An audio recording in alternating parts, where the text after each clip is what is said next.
Hello, everyone, and welcome back to the Games Done Quick Hotfix. This is Creature Corner, which is a show all about non-human animals and other protagonists in the games and speedruns that we're going to be showing here on the show. And I think today is one of my favorite kind of creature-y days because we have picked out some real, critter forest type gems today for the protagonists of our games.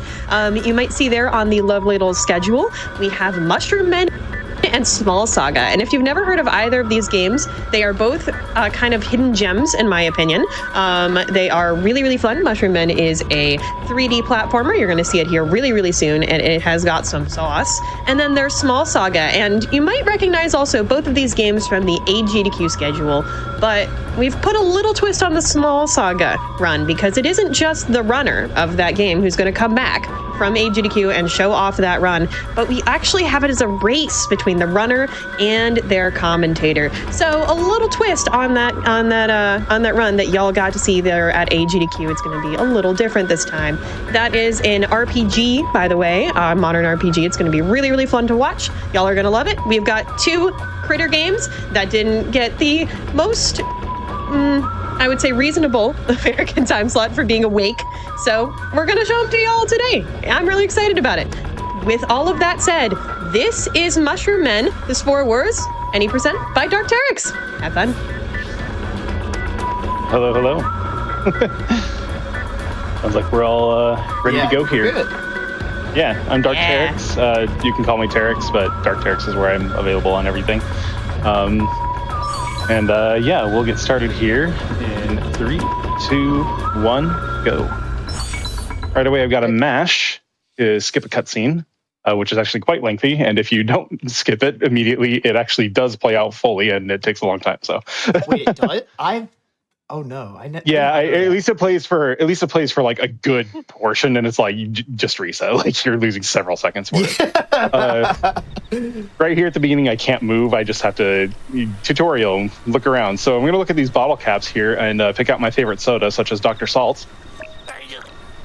Yeah, I'm a big fan of Spite personally. Yeah, Spite's great. Just as a thing. Yeah. Which one do you like, Satan? Yeah. That is such a good question. What are the options? We got Dr. Salt, Crust, Spite, and Achu. If anyone knows what Achu is supposed to be imitating, please let us know, because we have no clue. Ooh, okay.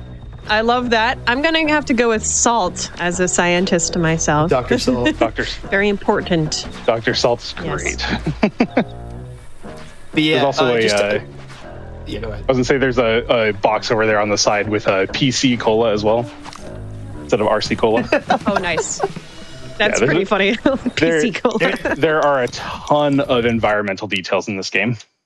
Yeah, some of which we won't be showing, either because slow or maybe doesn't really match the vibe of this stream. But to kind of give you all kind of to give you all some perspective on what this game is, like Satan said, 3D platformer action adventure type of game where you play this little mushroom guy named Pax. You'll notice as well that this is a Wii game with the pointer visible on screen. This is going to come into play pretty quickly here as we unlock our first major ability, which is called Spore Kinesis. This allows us to pick up things and then by using a motion control, throw them somewhere else. At the start here, we mostly just use it to get this American Girl doll out of the way. And then we'll also be seeing our first piece of scab as well. So these are little recycled bits that we can use to make weapons. And we get that one as quickly as we can to actually skip some lines of dialogue here in kind of our first main level. Luckily for us, the game kind of just lets us skip most of the tutorial level if we just leave, which is pretty hilarious. The main movement that you'll be seeing Teryx do here is something called roll jumping, where, as the name suggests, you jump, or you roll and then you jump. And depending on when you time that jump will give you varying amounts of speed. So sometimes you'll get a lot. If you time it perfectly, you'll get a unbelievable amount of speed. But that's not always what you want because of just the weird way some of these levels are shaped, right? So there's kind of a science and an art to it. Generally speaking, you can't start a roll jump again until you land. So there's a lot of movement sharking and different strategies we can use to try to get the most out of it. So well, I guess I'm following it. Yep. So we're being very careful. That if you sneeze at that minecart the wrong way, it will instant kill you. Yeah, so we usually just get inside and ride it, but I hit the button slightly too early and lost, I don't know, a half second for not being inside of the minecart. It's fine. Yeah. And that cursor as well is used to like activate things remotely like that. And it's also something we're going to use for our first really big skip of the run. We're going to skip most of like the back half of this level by picking up this gas container and then setting it against the wall. And we need a very particular angle for it to be on to get enough height to roll, jump, and get up. That was first try. That was really good. And then from here, there's an invisible wall to prevent you from just running past the rat, but you can just pick up a softball and throw it at the rat through the invisible wall. It's so funny. You would think that we'd use the minecart here, but the minecart is not active until he's gone, so you have to use the softball instead. It's really strange. And then right here, you got to be really careful. That minecart will also instant kill you. And that's the first major bit of the level there. That was really, really well done. That skip to...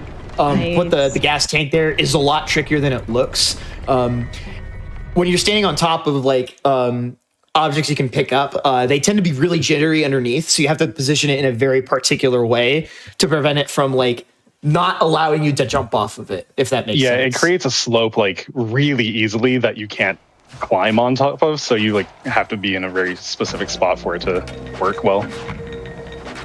And so coming up here is our first boss, Old King Mole, although this is more so an introduction to combat. We'll talk a little bit about this this hammer jumping tech that we're doing when it's we have a bit more time to actually process what's going on.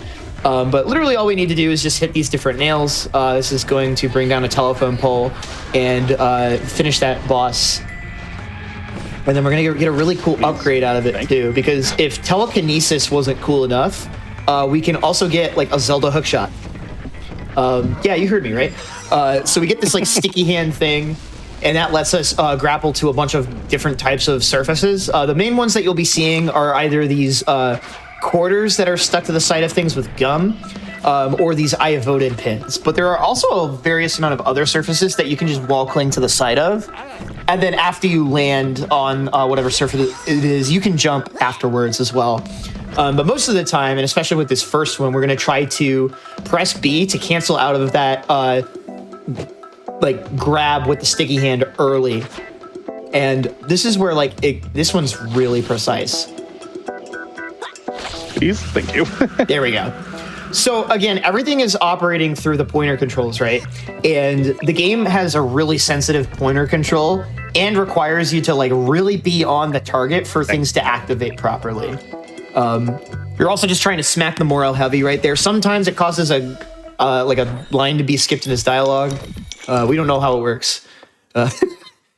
The best that I've figured out in the past couple of days even is that it has to be done through a jump attack. You push him like to the side rather than back, and that's the one that seems to work. But that cutscene skip has like always been very finicky. And, like we've never had any consistent way. We've only had that happen a few times. Yeah. All right, so now we're getting introduced to the kudzu, which is like this, in this world, is like this alien plant life form that like takes over and like it's like this hive mind thing, right? And so our goal is to dispatch 5 jackrabbits that are chomping on him and upsetting him. So really funny strat. This is where we get introduced to just the fact that you can activate things again remotely via your spore kinesis stuff. Nice grapple.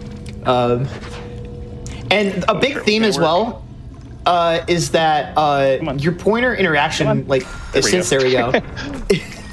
That one's a little tricky, but like the range that you have on being able to interact with things in the environment is way too big. So there's a lot of intended platforming. Like both of these like rooms in this level have like an upper floor and lower floor, and we can access everything we need to just from standing on the lower floor and pointing the camera upwards. So like that, for example, there's a bunch of leaves you're supposed to platform on. And then once those 3 are taken care of, it's going to spawn in 2 more, and then we're going to wait here just a moment, because if you try to do this too quick, this shovel that's hanging from the ceiling for some reason will just whiff the rabbit, and then your run is basically over. You can try to kill them with your melee weapon, but... Emphasis on try. I tried to see if like, oh, if I miss it, what's the backup like to hit it? It'd be faster for me to reset the level than it is to fight it with anything. It's got so much help in it. Yeah, and something we'll see as well, and this goes for a lot of the roll jumping that we've been seeing as well, is sometimes, like, even though there is like a timing that gives you the maximum speed and distance off a roll jump, Terex is intentionally not going to do that in a lot of places. So like on the open floor, obviously you're trying to maximize speed, but like in that little tunnel, for example, and especially in the first level, with all of those low ceilings, you actually kind of want sometimes shorter distance rolls so that you can realign yourself and move around the environment a bit better, or avoid bonking your head. So this is the first really like big deal boss of the run, where he's going to shoot these apple cores up that we need to pick up from midair with our spore kinesis, and then he'll charge into a rock, and we do this like 3 more times because it's Zelda boss. But then after each phase, he's going to like gear up to this attack, and Terex rolls towards the boss to sort of trigger this like defensive response that prevents you from normally, games like, hey, you're not supposed to melee this guy. This guy's actually a Zelda boss this time, right? So we're just going to loop this a couple of times, and I'm going to continue to talk here a little bit more just so the VOD doesn't get DMCA'd. But one interesting thing to note, though, speaking of the DMCA, is that the entire soundtrack for this game was written by Les Claypool, which a lot of people don't know. And a lot of people can't unhear it once they hear that info, just because of how, like, bass guitar driven a lot of the grooves and music, which again, like, play this game. This game's music is like, in addition to all the little details we were talking about, like, contributes so much to the atmosphere of this game. But that was a really solid fight. Those apple cores can be really annoying to pick up out of midair. And there you go. Yeah, it's a shame we have to talk over it because Creature was truly cornered. Yeah, true. It's a shame we have to like talk over it because like the music goes and every time you hit it, it progressively adds like another layer to it. So it's just this really sick, like, oh, everything's ramping up. So if you listen like closely dynamic enough, composition. Yeah, exactly. That's so cool. Yeah, and to answer someone's question in chat, yes, that Les Claypool of Primus fame. And apparently someone else mentioned that the music he composed for this later appeared on a 2009 solo album he recorded entitled Of Fungi and Foe, which is incredible. Which is probably why it gets DMCA hit. That's probably why. Because I was like, oh, wait, some of these songs are really good. I should like put them on an album. It's cool that he has the rights to them. But anywho, this is like one of the sketchiest tricks in the run and one of the toughest levels in the run. We're doing something here hopefully called nail jump. There's this queen bee enemy that you're supposed to fight, and we still have like the first weapon in the game, at least for the moment. Okay, we'll take second try. There's like a cutscene trigger. Yeah, that's like supposed to prevent you from doing that, but that little nail hitbox is just enough. So every time you don't get like that trick, you kind of have to go back and remanipulate the enemies because otherwise they'll knock you out of midair. And then there's supposed to be another fight here with the Amanita. But what we're going to do instead is do a roll jump into this wall, which is going to boost us up a little higher. Right, nice! That's also really hard. That one's been giving me so much trouble lately. Yeah, so I'm really that was really clean. You need good roll jump speed, and you need to hold the A button there as well. And I mentioned this a little bit earlier, but we've been picking up scav along the way. These are pieces of like recycled material that we can turn into new weapons. But we haven't really need to fight anything, so we haven't really had any reason to upgrade yet. But we're going to get some new weapons here in a second. We're going to get one more piece of scav here and another from Out of Bounds, actually, in just a moment. So this is like the one Out of Bounds in the game that we know of, I believe, where they just didn't put enough wall here. Shout out to Forrest who found that, where they ran this many, many years ago, and we're trying to just, this level right here is really bad. And it is. This is a puzzle that you're supposed to do that takes, 5 to 10 minutes if we were to do it fast. Because you're moving dominoes from one tower to another very slowly. You have to watch the cutscene every single time. And they were like, all right, let me go and find an out of bounds. And then walked into a wall and found an out of bounds. So, it was very fortunate. Yeah. That's awesome. When there's a will, there's a way. Yep. Yeah, so with the out of bounds, we can use this mushroom cat glide to just get into the load zone, and good God, thank goodness for that skip. But that's not the end of this level, though. It's kind of split up into two. sections. And the way this section is supposed to work is you're supposed to progressively guide this like guy with an airship all the way up to the top of this room, which then eventually lets you get to a switch to open the door to get out of here. But we mentioned earlier that the interaction radius on a lot of things in this game is way too powerful. So all we need to do is just kind of skip to this first little terminal station here, look up, get a good camera angle, and just press the B button. And then we can even roll off as the door is opening. And like that skipped like a multi-minute segment of helping that dude out. Yeah, you'd normally float up in this hot air balloon and just slowly go up through it. And now we have some of the best roll jump movement in the game. This should just give you an idea of how much speed that you get whenever you do a roll jump, especially at the maximum speed. That was a little rude. That was rude.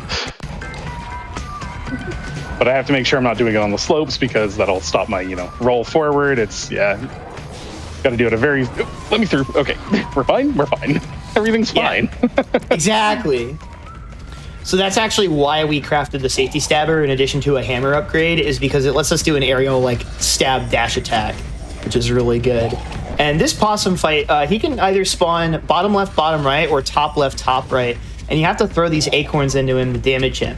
If you do the fight perfectly, you don't really need to wait on any acorns to kind of respawn from the top, but we've got a good respawn point anyway. And this looks really straightforward, but you have a pretty limited window to get these hits in. Nope. Yep. See. He said no. Okay, we're fine. Yeah. As long as it wasn't more than that, I'm happy. Yeah, that was really solid. It was giving you a lot of grief during the GDQ run, so. It was, yeah. And that kind of just goes to show, and you'll see this especially with the puzzle we're doing in the next level, like pointer control and hand steadiness is such a, like, this game, like, and run especially, probably looks a lot more simple than you'd think, but the requirement of having to hold your hand steady and then put force on the Wii remote to press buttons is really difficult. So keep that in mind when you look at this opening puzzle to the start of the Mighty Morals here, once we get through this load screen, that is. So I have this split called Remove This Level, partially because of this, because this hurts physically.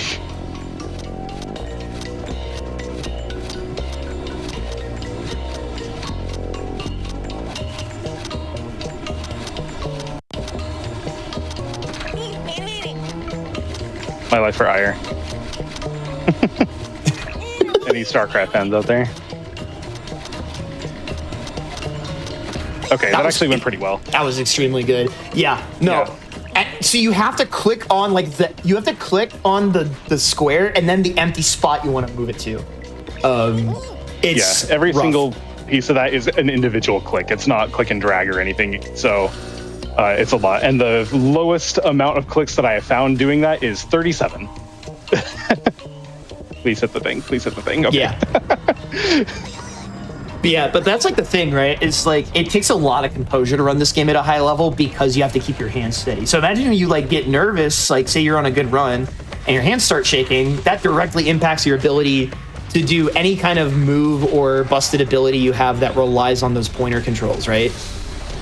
All right, so a big reason that we got this hammer upgrade was for this level at this point, because you're seeing us do these what are called these like jump attack hammer cancels. So essentially what Dark Teryx is doing like 2 quick jumps to like do a really loaded ground jump and then doing an air attack, which this does this ground slam. And then after he lands, he can roll in order to cancel the end lag of that hammer attack. And this hammer attack hits both in the air and as soon as you land with a shockwave. Pretty solid fight there. You had a couple of runners, but other than that... I had one go get health. Yeah, the AI in this game can heal itself and is smart enough to know where to go to find health. It's actually kind of cool. Yep. Great. Not for us, from but like... from a technical standpoint, anyway. Yeah. So we... Sounds kind of awesome to lose time. Yeah, right, totally. Didn't get through the door. It's all right. Said through gritted teeth. But yeah, Satan, I'm curious. So like this level is just kind of like very much a go deep into the level, hit this one switch, and then come back for this next big section. So Satan, I'm curious. I don't know if you caught the run during GDQ or if this is your first time seeing the game at all, kind of what are your thoughts on this so far from what you've seen? Yeah, so I was not awake at the time, which is one reason that I wanted to kind of design this episode, is because I am not an early riser. And even That's so though fair. I saw both Neither am I. Mushroom Men and Small Saga in the schedule, I was like, I don't think I could be awake at that time.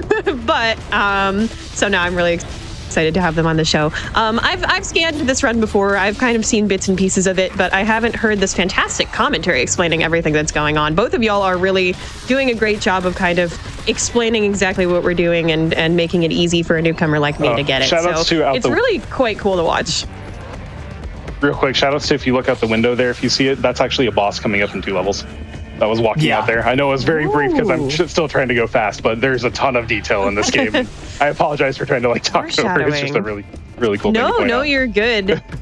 As a kid, I always liked miniatures and things like that, so this is really sort of tickling that part of my brain. Nice.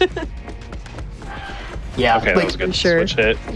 Yeah, so that's why detail. games like this are so cool to me, because there's so much love put into games that are kind of off the beaten path like this. Because I know a lot of people haven't really heard of this game, but also shout outs to this trumpet that has 5 valves. Yep, just your standard trumpet that has 5 valves, because everyone can use that. Yeah, everyone has 6 hand. fingers on their right hand. Any band kids in chat want to weigh in on that one? Do you think that's feasible? Supposedly there is a 5-valve trumpet. We looked it up, but even the photos that I found for it only showed 4 valves, so I don't know where the 5th valve is. I'm still confused. It's there. Well, I know a lot of trumpets have a tuning slide that you use your pinky for. That goes out towards the bell and not that. That's the only thing I could figure is that it was that, but I have no clue. I don't know. My only trumpet experience is trying to learn it in 5th grade, and the entire class being so bad at trumpet, we had to cancel our winter concert. Oh my god, that's awesome! Real story. It was done. We couldn't do it. Nope. It was fantastic. That was actually a pretty good fight. That was really good. And one thing to note as well is that you're really frail in this game. So over the course of the game, you'll see these meteorite chunks that you can collect. And once you get a certain amount, you'll get a big health upgrade. There's 2 of those in the game, and the game kind of really wants you to do that. You can your health is represented visually by the amount of your brain that is showing through the top of your head. So if you don't see your brain at all, you're at full health. But when you're at 1 hit away from death, it is just brain. And a little bit of a flashing lights warning. Yeah, this is a photosensitivity warning right here for, I don't know, a minute. We just gotta wait this out. You are required to do this minigame to get through the level. You can go to the top of the level and see the switch you interact with to finish it. It does not work until you do this minigame. And the only way you can do this minigame is by going to do the trumpet puzzle at the very end of the level. And unfortunately, the minigame is... you lose. It's infinite. You have to lose to win. So we're going to do nothing and just sit here taking all these hits. I think you have to get a So when you two played this game casually, how did you escape? You just lose eventually. They start coming. There's a bigger onslaught that happens. Yeah. So eventually, it will have a kill screen essentially, more or less. It just, Until then, you just have to sit there and take hits. Let's see if we get the grapple. Will someone break Mushroom Men's kill screen? Okay, not too bad. Nice. That is low-key one of the hardest grapple. Good grapple. That is just barely at the edge of your interact radius, and then there we go. That was a really good Mighty Morals. That was a really good Morals, yeah.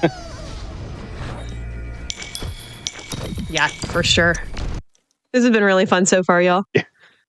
Gained 4 seconds. Nice. Yeah, that was a really good Mighty Morals. That is one of the hardest levels by very easily one of the hardest. It's just so much tiny movement you have to do and really precise aiming you have to do for it. I can't run this game too many times in a night because it actually does make my hands hurt from squeezing the Wii remote trigger all night. Yeah. Did it? It's tough. I equipped it. Okay. So one thing to note as well is that there's a mechanic as well where if you shake your nunchuck, it will actually swap you to your most previously equipped weapon. So typically we do it in such a way so that when we shake the Wii remote, we swap between a hammer and a spear weapon of some sort. But this is Showdown in Shiitake Town. This level is kind of like shaped like a donut, and depending on which way you go, it will make one of these fights harder and the other easier. This is actually one of the only fights kind of remaining in the run where we mostly use Spore Kinesis to deal with it, because he has a giant HP pool, and when you pull an object towards you, it can also deal damage. Ooh. And then nice. I barely got that. Anyway, go ahead. So, no, you're good. That is pretty tricky as well. So basically, you have like a little bit before you're put into like the Shoryuken that Pax does every time he completes a level objective. So you set up the will of the spore to grow that plant while that animation is playing. So you're not like you're making use of that downtime. And then we have the worst combat bit in the entire game, which is the Forest Shiitake. There are two of them, and the way that they work is that they stand on top of these bamboo sprouts. And you have to break the sprouts in order to knock them down, but they will regrow the sprouts after a bit, and there's also two of them. So the inputs, again, that Terex is doing here is basically rolling and then double tapping jump to do a really short to the ground jump, and then doing a shake of the Wii remote.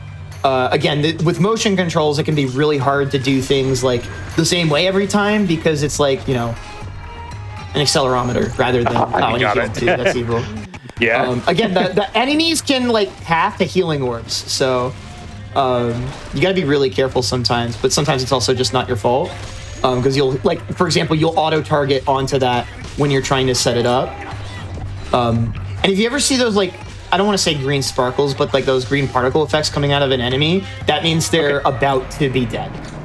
So not too shabby. And then because we did the level this way, like I said, it makes one of the Shiitake harder and the other easier. We're saving the water one for last because the benefit that you get by doing him last is a lot better than the one that you get for the Earth Shiitake. So what we can do by doing it this way is do it such that we drain the water, because he's the water Shiitake. He's like, bro, where's my water? Where's my water? Where's my water? And then let's see if we get the quick hit. Almost. But the funny thing is there's a little puddle here, and when you're in a puddle of water, you don't need to do the roll cancel in order to get the fast hammer attacks out, which makes it slightly easier, but we got a little unlucky and he kind of wandered away. But yeah, this the way you can just kind of loop through enemies with that jump cancel attack is the big it led to a really big reroute that Terex did with just picking up different scav. We used to go with higher level stabbing weapons. But Terex brought us into reality, if that makes sense. Be hey, this thing is really stupid broken. So yeah, the stabbing weapons or thrusting weapons, as they're officially called. Most of the parts that you want for the better ones are just in the way of the run already. So they're really convenient to get. And we still did jump attacks with it, but the problem with that is the jump attacks send you through an enemy, and so you're just constantly trying to readjust your camera to hit stuff. Which made it really, really challenging to do a lot of fights. But then I noticed with the starting weapon, which is one of the starting weapon is a hammer, the bashing weapon. And I noticed on the very first fight, I was like, hold up. If I'm doing this jump attack, it's doing one hit on the way up and one on the way down. That's insanely faster if I'm getting a 2-for-1 on one attack. Not to mention it keeps me in place. So I went and looked up where all of the hammer pieces were to see if they were out of the way, and most of them are also in the way that we need to be in, which is really convenient. There's a couple that aren't for the very final weapon, but the significant or the time difference you have for the final boss with the final weapon is so significant, it's still better to go get everything out of the way. Yeah, so right here, for example, after this grapple, there's 2 pieces of scav in this room that contribute to our next hammer upgrade. It's actually kind of ridiculous. But it's just a quick little detour for 2 pieces of scav. So this is Giants of the Inner Sanctum. This is one of my favorite levels that I feel doesn't get enough. Well, I mean, this game needs more love generally, but as far as the levels go, this level is super sick. Basically, there's this guy named Cactus, and he has both of his arms, Mr. Left and Mr. Right, cut off. and we need to go free them because Cactus may as well just be like a lesser deity at this point. So for this first bit, we need to undo 2 bolts. This one in particular has a really tricky strat where there's going to be a bunch of walls creating these like switchbacks. And Terex is going to attempt to do a roll jump to get on top of this first one. Double stab to get over the top. Nice. That is really hard. You need to do a very precise timing on that aerial stab attack to get that to work. And again, that's a motion input, not a button input. That was sick. Good stuff. Yes, you have to fall just slightly off, like coyote jump it, and then do the slash to get above it. So it's really hard to do fast. And that was actually an extremely fast setup, so I'm pretty proud of that. Yeah. I can't emphasize, as someone else who's run the game a lot, that's so stupidly hard. You'll notice as well, we crafted that new hammer, but every time from now on that Terex crafts a new hammer, which I think might only be like one more time at this point, but like... Am I not getting the meteorite? Oh my god, he skipped the unskippable meteorite. That's my goat. There's a whole It doesn't story matter, with but that. it's just really funny. Here's a strat that I found that kind of sucked, and then Terex made it better by remembering that this platform is here. You get this big flip up, and that skips most of this room's platforming. Nice. Why platform in the platformer game? That would be silly. Yeah, Just why would we say do no that? to platforming. Exactly. Simply say no. It's that easy. And then there's supposed to be Wait on 2 this lids one. that you're supposed to put on, but if you just put on that one, you can do a long enough roll jump to just get you over here. Just poke your head in the door far enough to be able to throw the switch and then leave those enemies behind. And there's Mr. Left who says double exclamation point. And then do we get the roll jump out?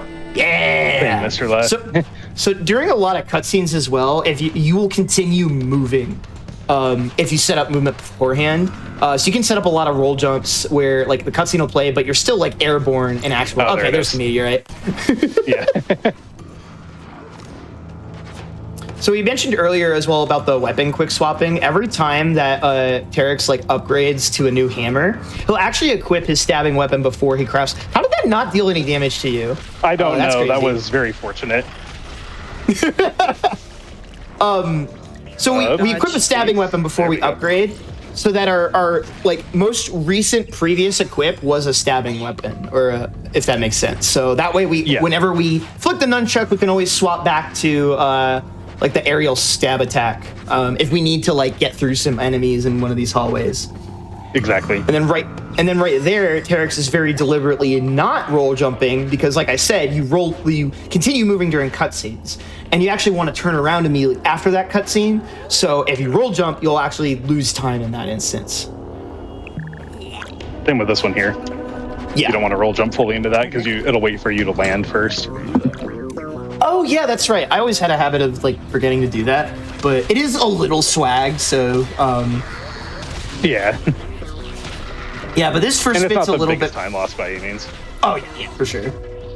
So he's gonna shake his fist at the cloud like that one guy from The Simpsons, and then Cactus is gonna So do good. Cactus is gonna do his thing. This is that Amanita General we were talking about that we got a peek at during the Mighty Morals if we look through the window, and now he's here. Exactly. Got a couple more enemies here. These guys just drop like that, like in like one jump attack. Any of like the mages like just explode immediately. Yep. Something else right there that we're using in combat is called the Will of the Spore. When enemies are in that like critical HP where they're bleeding green, you can press B on them, which uses some of like your meter magic stuff that you also use for things like spore kinesis. Nice shot. Yeah, 2 really difficult grapples right here.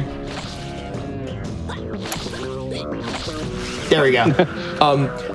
So you can like, even though it's like it's not like the same as like Zelda, as similar to hookshotting as I made it out to be. Please. There we go. How did I pull the middle one out and nothing fell? I've actually That never was seen evil. that. Usually they all topple. Jenga master here. It's worth I noting. was literally going to say, go sign up for a Jenga tournament. Exactly. You have skill. Also, I'm on fairly good pace right now, Got it. just so you know. So. Yep. So we were joking about showing off a really funny cutscene that plays at the end of this level, but Terex is on a good run. So for the sake of seeing what will happen, I'll give you the quick synopsis where, for absolutely no reason, Cactus is winning this fight, but he does like the thing like where who is it? The Terminator sacrifices himself at the end of the movie, and that was a Terminator movie. Yeah, I was gonna say that was a really freaking good Giants of the Inner Sanctum. That's a really difficult level. Yeah, with Cactus, basically, he's he's fighting or whatever, and then he does double thumbs up, like, I got this, and then tackles the Amanita general into the lava, and it's like, dude, you could have just kicked him and like lived. Yeah, you had the W. He goes in with him, and even Pax like afterwards is like, what the heck? Like, why did you do that? And take the point. Guess he's dead now. Get your W. Well, yeah. But this is Log Village Villainy. This level is particularly noteworthy for its lag. A big part of the reason we play on Wii U as opposed to just a Wii is because it reduces a lot of like the in-level lag. It helps a little bit with the load times, but it is mostly for the performance boost. But the big thing we're going to be doing here is a really tough skip. There's a bunch of like platforming and like things you're supposed to interact with Will of the Spore to... It's like a bunch of like platforms that like move around really slow, but if you get a roll jump going with enough speed, you can clear to one of those platforms up there. Speed looks good, but we're not out of the woods yet because as soon as we land, there's going to be a bunch of bees that start swarming us. So we got to do a quick roll jump midair, and then another one right here. Money, we're in there. Let's go. I thought nice. Also, are we ever out of the woods? No, that was good. Are we ever out of the woods? No, we're see a lot of roots, so I don't know if we are. Not in this game. No, we're not out of the woods just yet because probably the most difficult, well, I won't say most difficult because the final boss does have some trickiness to it. That was a weird but we've got some more tricky platforming as well as a really tough boss at the end of this level with the turtle fight. But right here, we've got maybe one of the worst rooms in the entire game. The worms. Yep. The bugs are back. The worms. The worms! Chat, can we unite against the worms? Okay, that was a good play. Okay. Nice. Yeah, apparently You just want to get through there without dying. Those things apparently have like 1 HP because as I was testing earlier, I didn't realize this before. I was like, let me try and use the spear through them instead, and it just killed them. I'm like, well, this is the like level 1 spear, so apparently these have no health. Yeah, we gotta be very careful as well because I can't oh my god, very lucky there. I can't believe I didn't get it. Oh my god. You can do that grapple from a little further away, but like it's really risky as well. So again, like we're at half HP right now. We're supposed to have a lot more tankiness at this point because the game doesn't like require you to hundo it, but it heavily rewards you for being a completionist and finding a lot of these meteorite fragments. And it also increases the amount of like your mana meter. There's a little meter on the blue aiming reticle as well that determines how much you can use things like, your telekinesis as well as like blowing up enemies. And you refill that by getting the same green health orbs that you use to heal. And the way this boss fight coming up works is that it is heavily dependent on using the Will of the Spore on these different like points of infection. On the turtle in order to basically we're fighting to cure the guy. Actually, it's pretty wholesome. Yeah, but he's really tough. So we don't have a lot of mana to work with. So what we're gonna try to do is make use of as much of it as we can. You're intended to go beat up these wasps and get a green orb from killing them. But depending on what the luck looks like, it'll oftentimes be a lot faster to just take a death. But we got some good refills there. That was pretty good. And then, yeah, the pointer controls on here are really tough. So that's phase 1. And now we're going to take that intentional death because we're just about dead anyway. And when you die, you get a full refill on all your resources here. So this is a trickier one as well. And by doing that death as well, it starts to kind of turn him away. Which can, sometimes that can allow you to get one of those hind legs a lot faster as well. We're going to need a little bit more from the bees here in just a second. Yep, which is unfortunate. Please? Okay. Should be okay. Okay. Nice! Good fight. I've had worse fights. Yeah. Yeah. Good. Alrighty.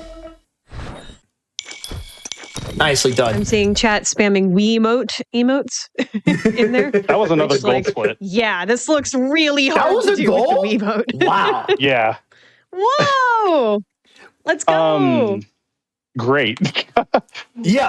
Uh, We're chilling. I'm letting you talk for the rest of are. this. Yep, you got this, homie. I will say as well, we should go check the GDQ run because I feel like low-key you had a better log village in your GDQ run. I did. All right, this is the last major level before the final boss level. This is the trailer. The goal of this level is to find a bunch of parts for a rocket ship. And this place is disgusting. This place is filthy. But there's a lot of different ways you can kind of go about it. And we're also going to be detouring for a piece of scav or two towards the end that'll get us the highest tier hammer upgrade. We're going to skip this pegboard puzzle by doing a really cool strat where we jump on top of this drill from up here, up on like the top of the handle, as we hit it with Will the Spore, which lets us skip all the rest of those bits and bobs right there. And then we're going to do a little grapple through here, and this is going to kind of get us to the other room. And then right there, again, we're canceling out of the like. Normally, you get kind of stuck on the thing you grapple to for a little bit, but by pressing B before you land, it lets you kind of move out of the way beforehand, which is really nice.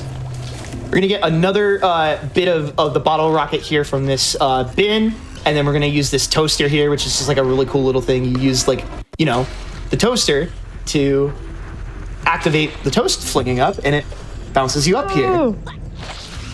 That grapple, That's awesome. yeah, that grapple you have to get very quickly to line up too, because there are some like You just saw him crashing into the wall there.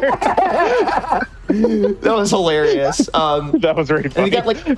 We got a little mini encounter here with a necromancer mini boss, which took me forever to figure out how to do casually, but for this fight, all you have to do is do the gravity squeeze, and that just kills him instantly. So easy peasy. Oh, And then we're gonna do that quick that was detour. like, intense. Yeah, sorry. This piece right here is any the Marvel 3 most out fans? Oh, I liked it. Please get on it. Please. Yes, we're gonna bounce off of this, and then apparently there's a grapple point that you can use. We used to like use the telescope to like climb up, but we Derek's found this grapple point that I think we just didn't know was there. Yep. And then we get one more bit of scav on top of the TV, and then now we go right into turning in the bottle rocket pieces, and we're in the last little portion of this final level. So big roll jump to try to skip most of this platform right here, and then we're gonna do a roll jump off of the edge with as much speed as we can into a Will of the Spore activation in order to get to this one right here without doing the intended puzzle, which I believe is to clog the drain so that the water fills up. Or no, I think you just use that. I think you just use the. I don't remember. Yeah. Who knows? Yeah, we got a little bit more platforming through here, and then we just have one little extra elevator to lag. Ton of lag coming through here. Oh yeah, crunchy frame rate. And this is the elevator that will take us into the final boss level. So, and now we go ahead while we're waiting on the elevator, since we don't have to move around at all. We just craft that the Thor stopper, which is a whole. All the weapon names are hilarious. And now we are going into what maybe has like my favorite level for like a final boss level or just anything ever. Robot Wife. Yep. So the bad guy, this like Lepiota who's like really evil Pester. His whole goal is he's lonely. So he uses like this meteorite from space and like massacres like tons of different like mushroom species for the sake of getting a family going. I don't know. Something like that. You should play this game so that You should play this game. Yeah. Yeah. You know what? You can understand. No qualifier. This is the most play like this game. The most wild. Like, I trust me, guys. Like, we're serious. This is a serious game. Oh yeah. Yeah. So Anyway, like Terex was alluding to. Yeah. Coming up very soon. Yep. Also So, with like the sickest final boss music you've ever heard. It's so good. But Terex is going to have to lock in here because this fight is pretty difficult. So typically what's going to happen is there's going to be waves of enemies that spawn in, the highest damaging ones in the game. And then Pester is going to be throwing these boulders at us from on top of the shelves. And so similar to that, like jackrabbit fight we did at the very start of the run. You have to pick up the boulders midair and throw them back at him. And then typically this will, every 1 or 2 of those interactions will spawn some more enemies.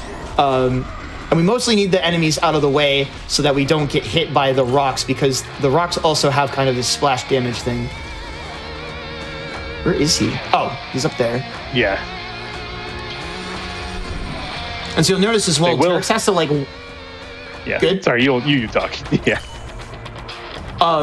So you notice as he picks up the rock, he kind of has to get out of the way. Otherwise, the rock that he's holding will kind of get sent towards, like into the other one as you try to throw it back. So this should trigger the next wave of enemies, and then he's going to throw in 3 rocks. So Terex has to be really careful. That was a little unfortunate. And you notice as well sometimes if he fails and like accidentally does like a 3-hit combo, that health piece was so clutch. Oh, clutch hit as well. It was.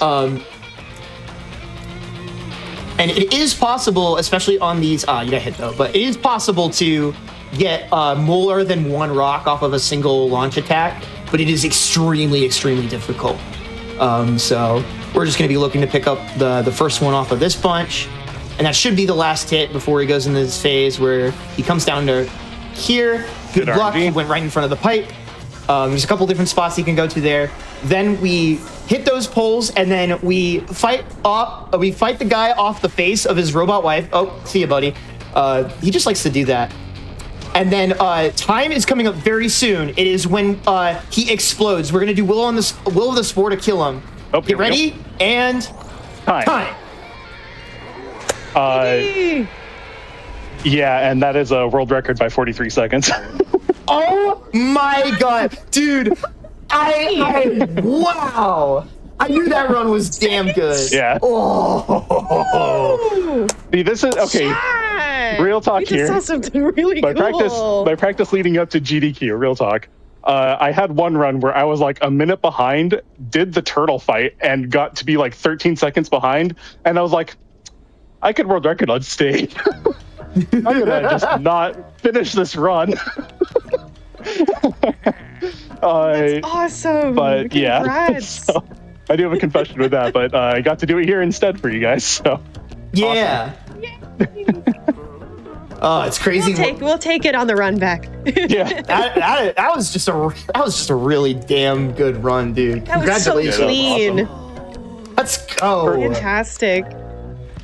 Great job. For my and if you'd like to celebrate with the little thing you were telling me about. Yeah, I would love to show that actually. Yeah, I think you've earned some extra time now. Yes, I get to show something off. Definitely have time. I'm gonna wait till this bit gets a little to Easter the credits, egg. and then I'll quit out on it. Just gotta keep mashing a little bit more. Sorry. No, you're good. For reference on my splits, while we're kind of hanging out. Oh, go ahead. I was gonna say by Shiitake Town, I was 20 seconds behind, 19.7 behind. The gold split on Giants of the Inner Sanctum put me 9 seconds ahead. Oh my and then I was 40. Wow. Yeah, and then I was 47 seconds ahead by the Log Village Villainy. So I was 57 And then you seconds golded ahead. Log Village. Like, hello? Yeah. 57 seconds. That's with awesome. that, and then 43 by the end. So That's cool. You're gonna have to post the splits awesome. later. Wow. Oh my god! Yeah, forgive me. I want to like get to the credits on What this a so that there's a legend. better like bottom of that. Exactly. All right, I can now go show the thing off. It isn't that long. Yay. It's just Yeah. another environmental thing. Please. Oh, it's a question mark, not the yes button. Or not question mark, the check The mark. Yeah. The check mark, not the actual yes. I was like, why is this not working? Okay, we're gonna go back into the kids request. Satan, someone was asking, has there ever been a record on Creature Corner? Is that a first time for the show?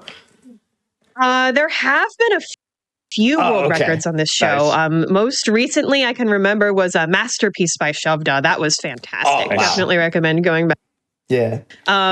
But this is I would say the first world record of a game that has been at a mainline GDQ that I've shown here Nice. on the show. So I think that's pretty cool.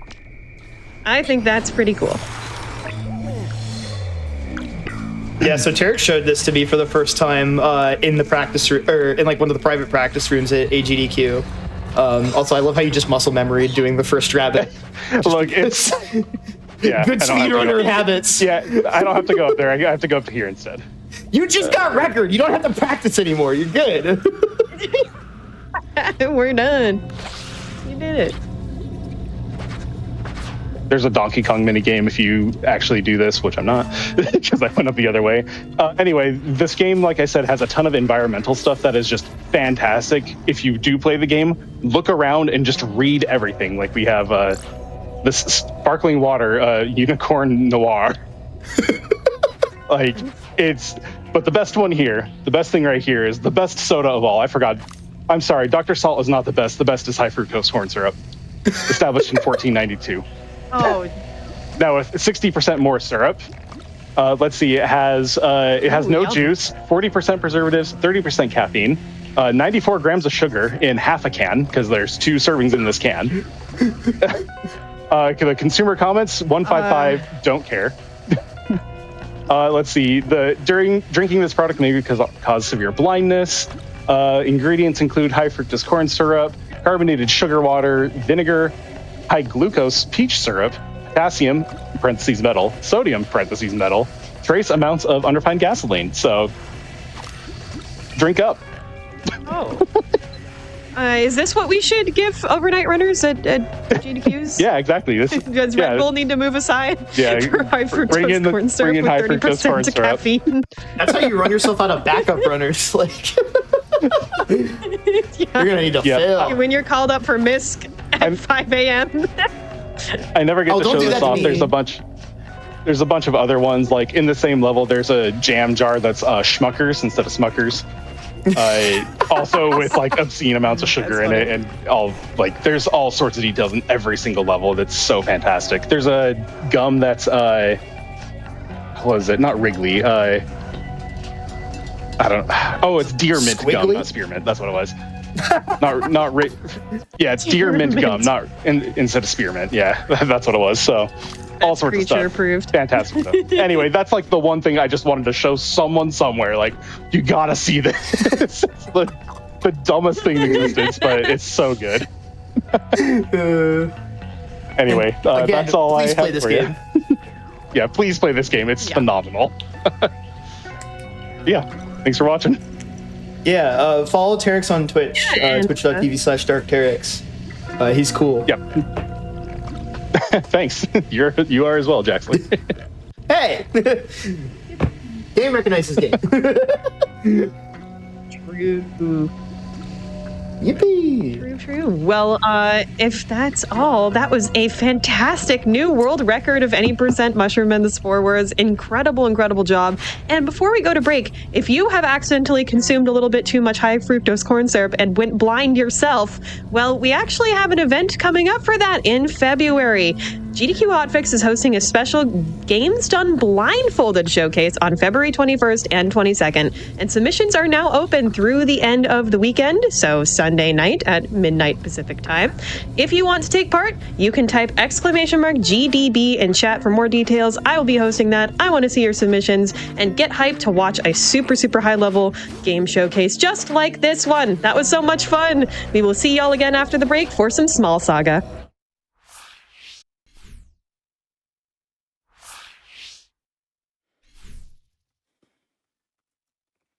Our GDQ Hotfix show about featuring games that have non-human player characters or protagonists. And we're continuing our little overnight AGDQ block comes to evening block here at the Games Done Quick Twitch channel theme with Small Saga coming up next, which if you have not seen that, it is a modern RPG featuring some really cute and really tough creatures. It's going to be quite a fun time, and we've got a little twist because if you did see this run at AGDQ, you might remember that our runner was Cutie, and we do have Cutie back here today as well. However, Cutie did have a commentator on the couch, and now that commentator is going to be Cutie's race partner. So they are going to race against each other in Small Saga Any Percent coming up soon. But before we get into that run, I do have one thing I want to talk to y'all about, and that is the other event that we have on this channel happening in February. In addition to Games Done Blindfolded, earlier in the month, we are going to be putting on Back to Black 2026. You can tune in February 5th to 8th for Back to Black, a 4-day speedrun marathon featuring Black speedrunners benefiting Race Forward. Use !schedule in Twitch chat to check out the event, or visit gdq.gg/BAF to learn more. And I have it on good authority that if you are an RPG fan, there's some really cool RPG stuff in that marathon. Octopath Traveler, for example, is making an appearance. So absolutely go ahead and look at that schedule. It is going to be a fantastic time. If you want an excuse to not watch the Super Bowl, or if you just want to lead up to the Super Bowl, it's Super Bowl weekend as well. Makes it easy to remember. It's going to be a lot of fun. Definitely go ahead and check out that schedule while you watch this run of Small Saga. This is an any percent race between Cutie and Moon Blaze Wolf. Have fun. Hello, everyone. My name is Cutie. As Satan introduced all of us, you kind of know the deal here. We ran this game at AGDQ 2026. So, what was that, 2 weeks ago? Something like that.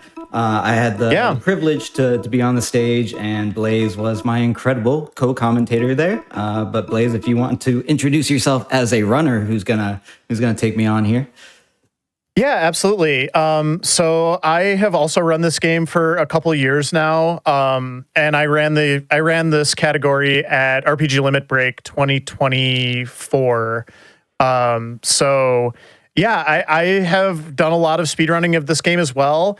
I'm really excited for this race in particular because I guess what I would say is I'm doing a lot of like the classic strats for this run.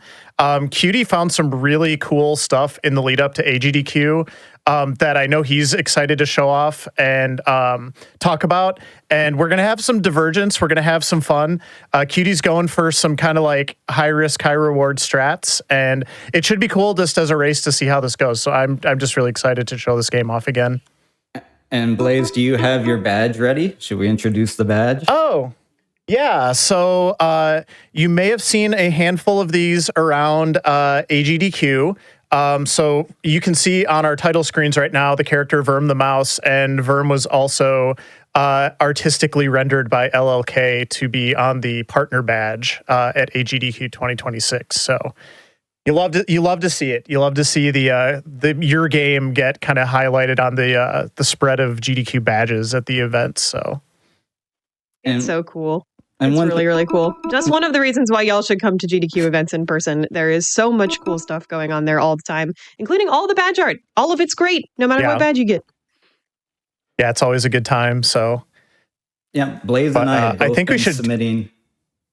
Oh, do the new game? Yeah. So the time does not start on the new game, so we can go ahead and just get that going. But Blaze and I had been submitting Small Saga for two and a half years to GDQ, so finally getting it on AGDQ and being able to do it together since we had both been submitting it was such an incredible experience. Yeah, it really was. This is a game that I knew GDQ audience would love it. In so many words, it's a really nice bite-sized RPG. It's got a lot of really great themes that we're going to touch on and talk about over the course of the run, and it's just a really good modern RPG speedrun of a game that maybe a lot of people haven't heard about. And that's one of my favorite things about watching a GDQ, because you can't catch every single run for an entire week. So a lot of times there will be stuff that you miss and you go back and it's like, hey, what was this game? This looks cool. This is something, maybe it's on my wish list, but I've never actually played it. And it's fun to actually like see a speedrun of it at a GDQ, and then gives you kind of a taste of what the game is like. So are you at Stay on My Tail? I am, bro. Stay on my tail, bro. All right, you want to count us down? We go on 0? Yeah. So the timing rule for this round starts when we clear this text box on Stay on My Tail, bro. So we'll go ahead and get started in 3, 2, 1, go. And good luck, Cutie. Yeah, good luck. Have fun. Yeah. It's going to be a very friendly race. I'm excited to see how it goes for both of us. So. Yeah, the irony here. got this. The irony here is we were gonna do like a whole grudge match thing, and like we've been both submitting it for a while and all that stuff. And then we met at AGDQ, and it's like now we're best friends. So it's we can't really like heat up the bad blood or anything. I forgot to turn on my splits, but that's okay. I don't. Well, you got a little head start then, because it's really awkward to like start moving with the fast running speed and all that, and start your splits. So there you go. It is a very awkward start. Yeah. So we're to the first fight here, which is Stilton and Bree. Very British everything in this game. We are in London. We didn't mention Yes. we are under the streets of London. So we are on our way to what the mice call is heaven, and we'll give you some time to figure out what mice might think heaven is before we get there. But we are basically taking the little route in the sewers to try to find our way there. But we are in London, so everything is very British and very proper. Yes. Lots of good humor. Well, I'm sure over the course of the run, we're going to call out some of our favorite little bits from this run. I mean, this game is so funny. I mean, it was one of the things that really appealed to me, aside from, some of the other themes and characters, but just the game is so well written, and it's just really pretty too. I already bonked twice in the maze. It happens. The isometric view, it can be a little unkind sometimes. So those are our save points, by the way. Yeah. Could be a little bit of that. I just bonked down a pixel going around a pipe, so it happens. Yeah, there's like a weird invisible pixel in the middle of a couple of the fights that gets me every now and then. But to the save points, every save point's going to be a different statue, and if you click on them, you'll learn a little bit of lore around the game and the city. That first statue is Leo, who we'll see a little bit later, but this is our first boss fight, Saga. Yep. Yeah, and this is probably a good time to talk a little bit about the combat system. So there's energy points. Those are those little blue pips that you see for each of our characters. And then you have your hit points, obviously, but each attack costs a certain amount of energy. Characters have kind of like basic attacks, and they also have like more advanced attacks or specialized attacks. You can also choose to defend, and then I actually defended one time too many, which happens a lot when you're mashing. Not a huge deal, though. Bad RNG. He almost killed Verm. Oh, no. So there is RNG in this game. So the fights are highly scripted in a way, but because of how it's routed and how the game works, there are points of RNG. That's primarily where bosses and enemies attack different characters, and characters can die, and there's not really a way to resurrect them. So most of these, and one thing you'll see here is like we level up automatically after fights and different things. There's no experience system. There's no way we can grind to get stronger or anything like that.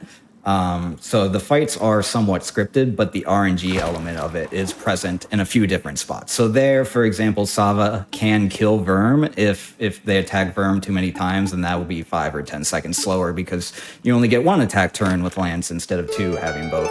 But we found our way to heaven. Yep. We also grabbed a chest item there called the treasure map, and that'll be it'll unlock the most important item in the speedrun in about 20 minutes or so. Yeah, something like that.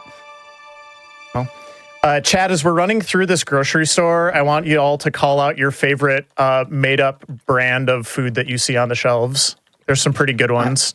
I like the uwu boxes personally. We just walked past them. I think they show up one more time here. Mm-hmm. Dude, my pathing is terrible. What is going on? I like Warhol's tomato soup. That's a good one. Okay.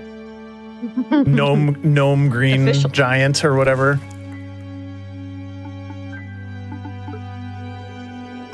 So you might be asking why we're stealing sunflower seeds. So in the kingdom of Rodentia, which is where we are, the rodent kingdom, they use sunflower seeds as their primary form of currency. So we are super greedy, and we're basically trying to become overnight millionaires by stealing this entire giant bag. But you can see eagle-eyed viewers might be tough because of the split screen, but there is some gas coming in here, and this is where things are about to get real. Yeah, So this is a pretty This is a pretty disturbing scene. I always like to just kind of not mince words with people. Like, if you don't like seeing bad things happen to animals, just come back in a few minutes. It'll be fine. This is the only kind of part of the game that's like this. And they are developing the backstory for our main character. And it is a very, dark origin story, as they say. So... Oh, I got a fun, artifacted arrow, during the scene where God comes into the room. That's great. Oh, yeah. We're about to get some more of those. So we spam so quickly that the game is just not able to keep up. And so you'll see things linger in the graphics when they shouldn't be there. So you'll see text boxes or double text boxes. You'll see arrows that just sit there for no apparent reason. You'll find all kinds of little weird things. We don't... really get to glitch the game very much. There isn't really anything we can take advantage of in that way that we've found yet, but we do kind of break it a little bit in terms of we move too quickly.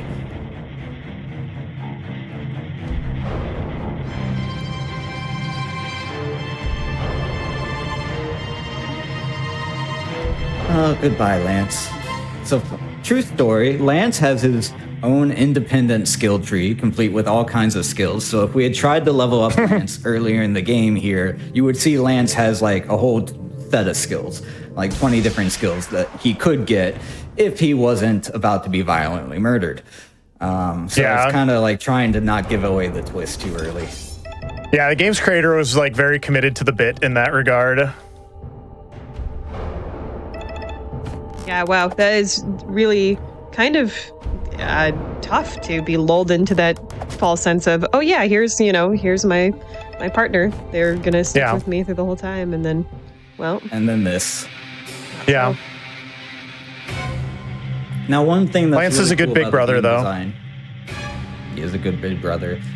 So the game kind of uses game design elements to tell the story. So you can see Lance's health up there and it slowly goes down. And you'll see Verm's health here slowly go down.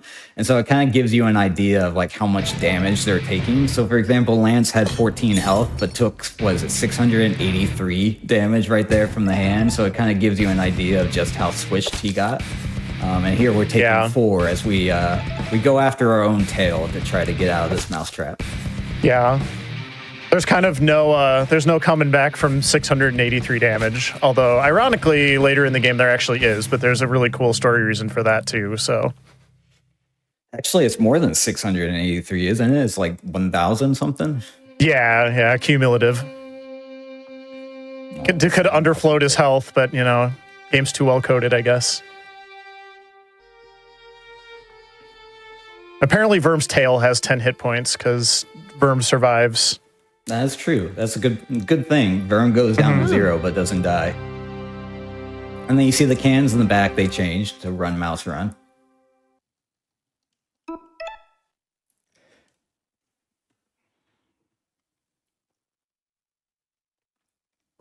Now you may notice the seasons are changing. So that was spring, we're now in summer. So that's, a time skip, 3 to 6 months.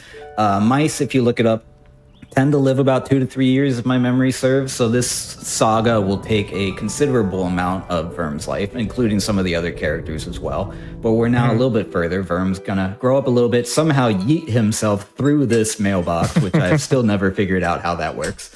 And now we have our pocket knife, our famous pocket knife that we stole from Saga after, murdering him. But he started it. It was totally justified. Yeah. He could have just let us into heaven already, gosh. Yeah. Hello, Tiger. So this game was a solo dev game done on Kickstarter, and so this segment of the game is kind of what made it famous. This is what was used in the Kickstarter. And we cannot win this fight, so it's just, slap Tiger until Tiger decides to also yeet us out the door. Maybe that's how we got through the first door. Some big cat or something predator yeeted us through. It was the dog. Just don't know. We fought an invisible dog first. Yeah, I bet that's what it was. This is Siobhan. Siobhan is the mole. She is the, I guess, princess of the mole kingdom we're about to go into, Crambale. But she believes in taking a more active stance towards and against the humans. So Tiger keeps killing moles and various things, and Siobhan wants to do something, but the kingdom doesn't. The kingdom's like, if you mess with the cat, the humans are going to hire exterminators, come after us, all that stuff. So the queen doesn't want to do anything while Siobhan does, and that's going to be our little plot point coming up here. And then we got the elevator. Over the last Get stuck on the elevator. This elevator has bonked me a few weird times over the last week. I got the weirdest bonks on this elevator. It is programmed to not work if you're not actually standing on it, which is, it will let you like activate the lever from the other side, but it just will tell you like, hey, you should actually stand on it. You can clip into it after the next tiger fight, which I normally do just because it's swaggy. It doesn't actually save any time. But I got some weird bonks doing that earlier. It was like I didn't even know it would. And here you can see some of the text box artifacting a little bit. I'm just kind of assuming, Blaze, you're like right here at the same spot. More or less. I took an extra turn on Saga because I accidentally defended one too many times with Verm, so I think you're probably like 8 to 10 seconds ahead of me, but there's not a lot, there's going to be RNG points in this run, but beyond that, it's mostly just like bonking and not getting stuck in the text boxes. Yeah, so our next boss fight after Tiger here is going to be a big RNG point. And then our routes are going to start to change dramatically. So I have a very different route within, I guess it's New York City's equivalent or whatever, Merida, than Blaze will be doing. And so our routes will look very different in about 10 minutes or so.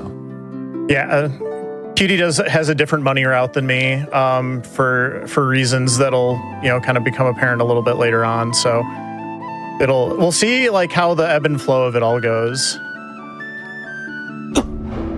And this next boss fight with Tiger coming up in about a minute is another RNG point where Tiger can actually kill Siobhan and it makes the fight take like another 30 seconds. Yeah. So we'll see what happens. Somebody's gonna, either it's gonna stay the same or somebody's gonna pull ahead here. Yeah, for sure. I love Siobhan's like stash of human stuff here. The game dude. There's a bunch of side quests in this game that we're not going to see, and one of them is to actually get a cartridge for the game dude as a reward for doing the side quest, and you can actually come back here and play the game, and it's like a little mini game within a game. It's really fun. A fun story, we can't actually kill Tiger here, but you can come back later in the game and kill Tiger and take its collar. So we're going to be nice here, but you can actually come back and revisit a lot of areas later on in the game. What am I doing? I don't have cleave yet. What am I doing? We do have Rage, which is a really important ability. Berserk in general is going to be something that we use a lot in this run.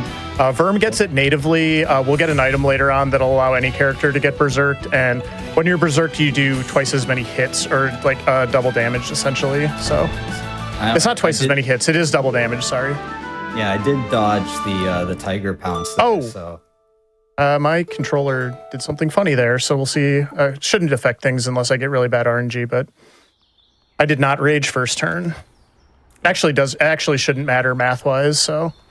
Oh, I bonked on the elevator. Real life RNG. Nice. Tiger's being nice to me so far.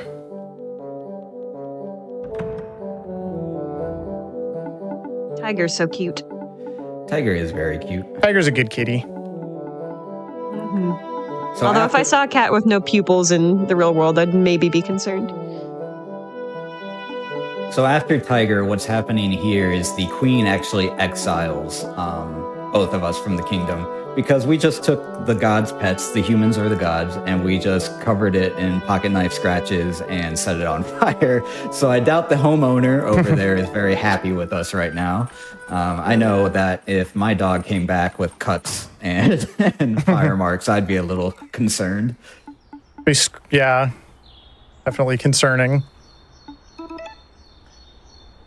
I did end up getting kind of the bad Siobhan RNG, so I think you're solidly in the lead for the moment. Yeah. Oh, I'm sorry to hear that.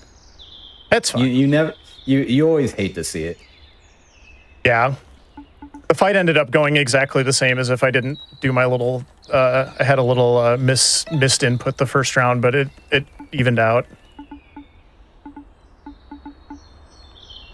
I will say kind of the worst thing about running this game is if you do have to reset early on either Tiger or a upcoming boss, you have to go through that whole yellow god thing again. Yeah. That cutscene is just like 5 minutes of kind of watching it. So I'm glad that neither of us has to do that here. Yeah. I found a trash pigeon. The pigeon's name is. So this is going to become our source of fast travel. We're going to get it out of the garbage using a ruler, to kind of prop the window open here. And then we have a little carriage that is going to be how we fast travel around. The pigeon's going to be able to fly us to different things, but we do get story locked into terms of where we can go and when. But it does have some banger of a music. Always encourage people, if you're watching at home, and just bob your head, do the dizzy. What I call it, dizzy's the pigeon. There's a particular beat and motion to it, which is very enjoyable. And here we are going into Merida, which is like the New York City equivalent. I mean, Merida, America, whatever. But for eagle-eyed viewers who have some familiarity with London, you might have an idea of where we are. I have never been to London, so my geography is pretty terrible. But it'll be very obvious later in the game where we are. Yeah. No foreshadowing at all on this bridge. Have our first Siobhan face plant also, which is always adorable.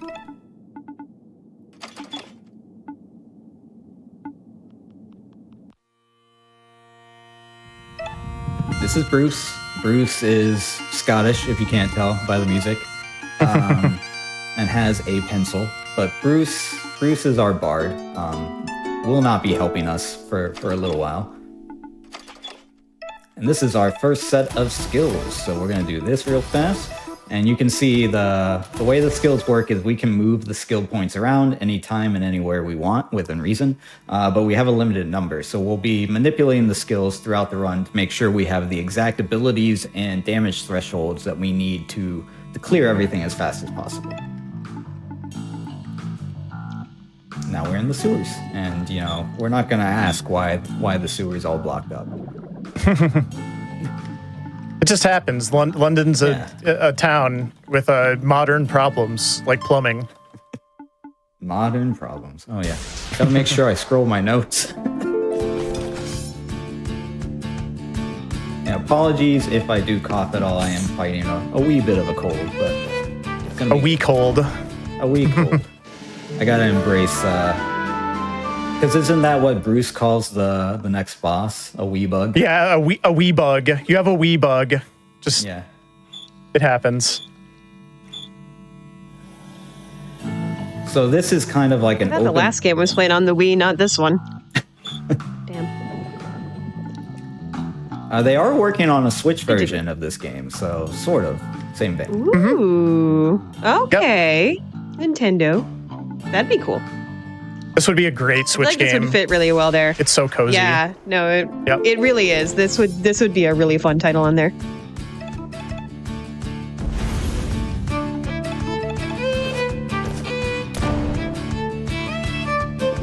like vibe into the fight music, don't mind me. Me too. So I normally run this with like not very high sound, just because when you run games, I tend to do it with less audio. So it's nice that I actually get to hear the music in my headset. Which, as we learned at AGDQ, will be super important once we get to Sky Garden. Because there's a certain sound effect there that caught me by surprise. Yeah. No spoilers. I was surprised coming out of the run, that section of the game is the one that everyone identified with. Oh, yeah. So here we see that we can skip some fights are optional, and we're going on to our next boss. And this is where RNG plays a huge part. So whether or not certain characters die and whether or not certain characters get stunned is going to be a big deal. Now we got some Scottish music because Bruce is broken out. Bruce has decided to get off the sidelines. He still won't hit anything, but he'll play music and let us hit things. All right, big point of RNG right here. Let's see who gets stunned. We want it to be Bruce. Siobhan is middle of the road. As long as it's not Verm, it's okay. But Siobhan takes damage, and that's kind of a big deal. If Siobhan dies, it's going to definitely slow things down. So we're going to hope for the best. Okay, good whip.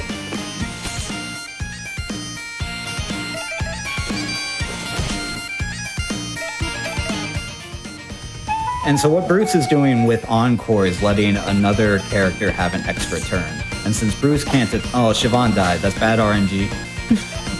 My chance. It's my big opportunity here. So far, they've only hit Bruce once. There's a risk that Verm could die. I'm going to have to play this super safe. If Verm dies, we actually get soft locked in this fight. So I'm just going to take it real slow. Oh my goodness. Stop hitting Verm. Are we okay? Does that kill? No, one more turn. This is like the worst possible RNG. That would have been a hardcore reset, but we're through it. We survived. Good job. I definitely lost about 30 seconds there, probably. That's what doing it live is for. Seeing all of the RNG in all of its forms. Yeah. We talked about world record pace earlier. That's not going to happen now, so don't worry about that. We will be taking a break. Sounds good. Well, speaking of breaks, I know we were vibing to this excellent music earlier. I still very much am in the boss music as well. But I just wanted to let chat know that if you want to keep vibing to some amazing music while we are in that break, which we're going to have in a little bit, you can subscribe to the channel because we do have some fantastic video game music that plays on our break screen when you are able to watch the stream without ads. It also helps us out quite a lot in being able to make sure that we continue putting on amazing high-quality shows for all of you. Everyone at Hotfix gets to show you all the amazing speedruns and all of our other things that GDQ does as well. Your support helps us out a lot. So if you've got a Prime sub, you could use that. If you'd like to subscribe to the channel or give bits or just simply watch and tell your friends about the channel, we super appreciate it. And don't forget the amazing emotes. True, we do have some pretty cool emotes. And speaking also, real quick, I just wanted to mention to everybody, Cutie's being very humble and has not mentioned his show yet, but we do have another GDQ Hotfix host with us right now, the host of Perilous Paths. That is true. So go watch that show too. And that will actually be on... Oh, what am I doing? That will actually be on tomorrow. We get moved from Mondays to Thursdays whenever there's a holiday. So that will actually be the next show. And if you like creatures and critters and various things, we are doing all Pokemon on hard mode tomorrow. So everything's going to be hard or super hard or otherwise incredibly challenging, but it will feature everyone's favorite critters. That sounds fantastic. And all you got to do is just come back tomorrow. Yeah, it's so really easy.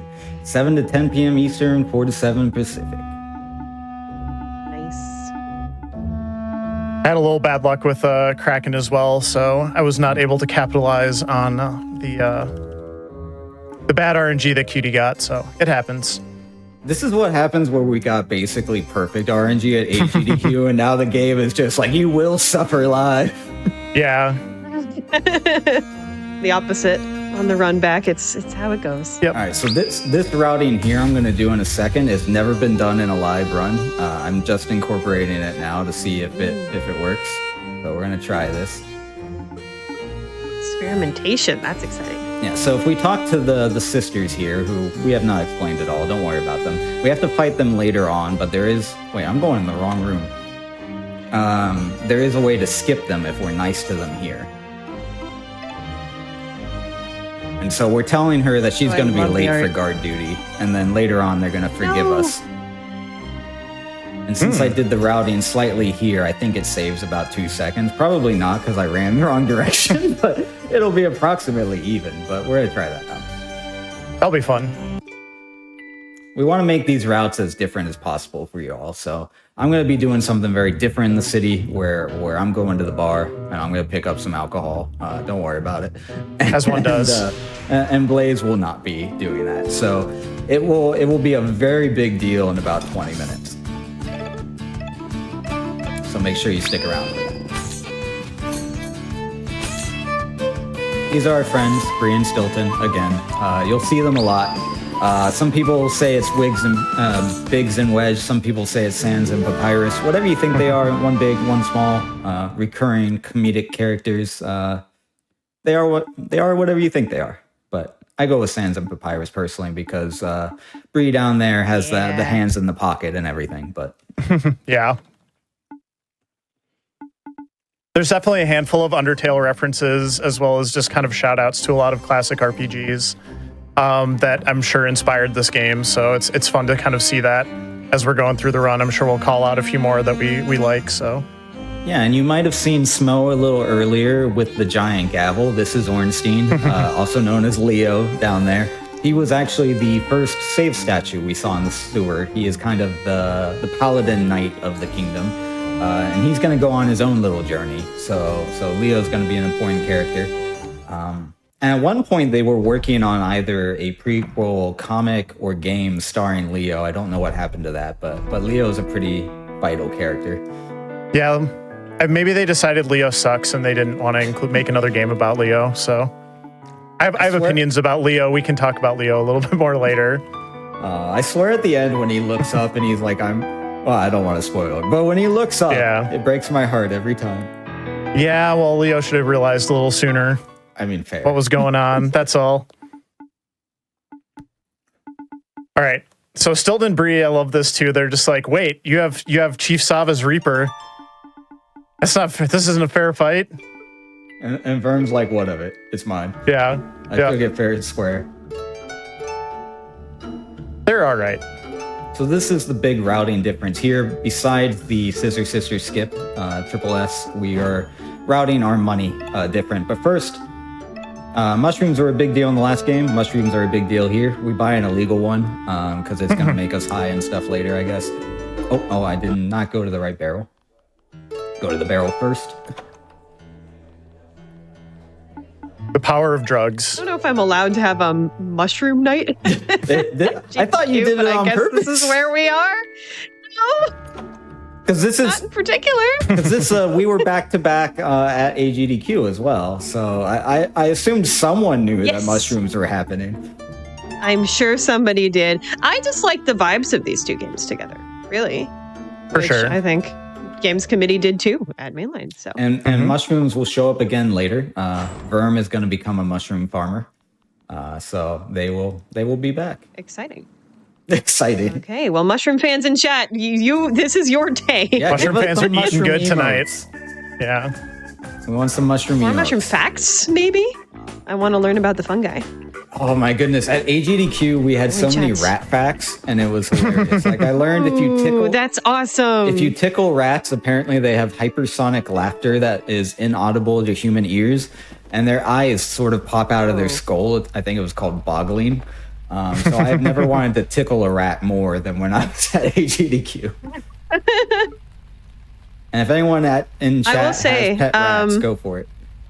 Yes, please tell us about it. I'm pretty sure that tickling rats is a pretty common thing to do in psychology research, actually, when you're using rats. So if you've ever worked with rats, sound off as well. How did I hit that? I was only hitting whatever. It's interesting you don't get dizzy music during the helm pickup. I've never really noticed that. Just like awkwardly silent. Well, welcome to Nazi Germany.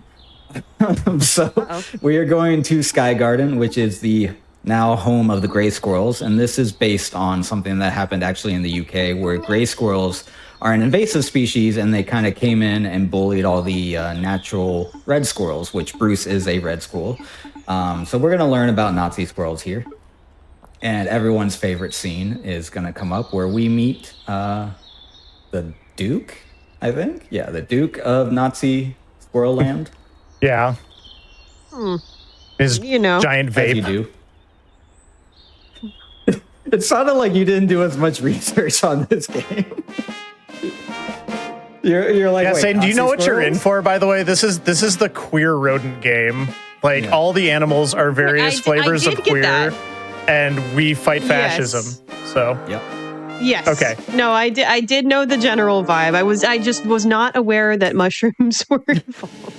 Well, this is Nazi Napoleon with a human-sized vape. Everyone, this is the thing everyone brought up to me at How it AGDQ. is? It was like, oh, you're with the game with the Nazi squirrels. And I'm like, yes, I was. That's okay. We're fighting them. All right, now we're playing It's all Flute Hero. good. I cannot We're how miss we're one of supposed these, to. so I'm gonna. It's super easy, but I will lock in. a little Lock bit. in.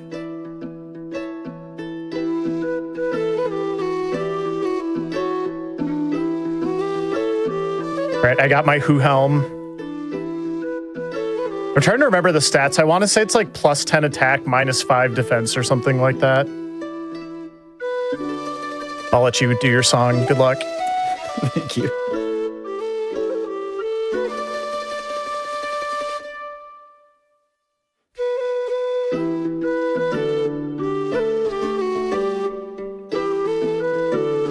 Yay!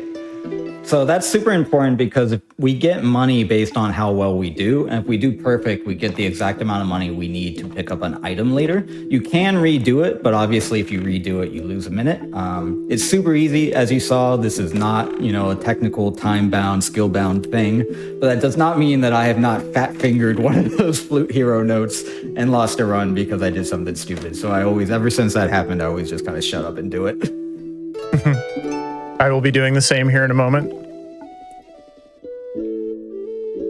Meanwhile, our friend Pocket, we haven't really talked about, just stole some stuff and then made sure that the guards got alerted so that we can be thrown in jail. So we're going to be doing a prison break here in a little bit, and we'll get introduced to our last party member in a little bit. Some friend. Oof. I love this squirrel on the left here. Like, you don't see it if you mash fast enough, but actually like passes out holding that last note. Yeah, he holds the note for so long that he just passes out. That's funny. And this is where Very we nice. learn that they are just straight up Nazis. We got the full Nazi Germany kind of outfit going on with the red whole star and shebang. everything. Yep. Yep. And so there's a bit of 9 yards. an allegory here that's like kind of, on the surface they look like it's called the Land of Opportunity, Sky Garden. It looks like a good kingdom. It has order and everything. And then underneath, like, they don't even try to hide that they're just straight up Nazis. And we'll see another allegory that's kind of the opposite of that with a different kingdom later. But this is Gwen. It's our last party member. She is an albino lab rat who is kind of chained here on a very large lock. But as we'll see in a second, it doesn't matter. Gwen is the Freya insert from Final Fantasy IX. Yes. For all the Freya fans out there. It's also essentially the party's dragoon spear wielder. So Now, this is not a point of RNG, but this jailbreak does have some incredibly tight windows. I just hit something. I don't know what that was. It does have incredibly tight cycles on some of these guards. And so if one of us gets thrown into a fight, like it'll lose a little time too. So we'll see what happens here. And then, yep, we learn Gwen does not have any feet. So she could have escaped at any time. And we can't tickle her feet. Now I'm sad. how will we know about her hypersonic laughter though? We'll just assume that she can do it.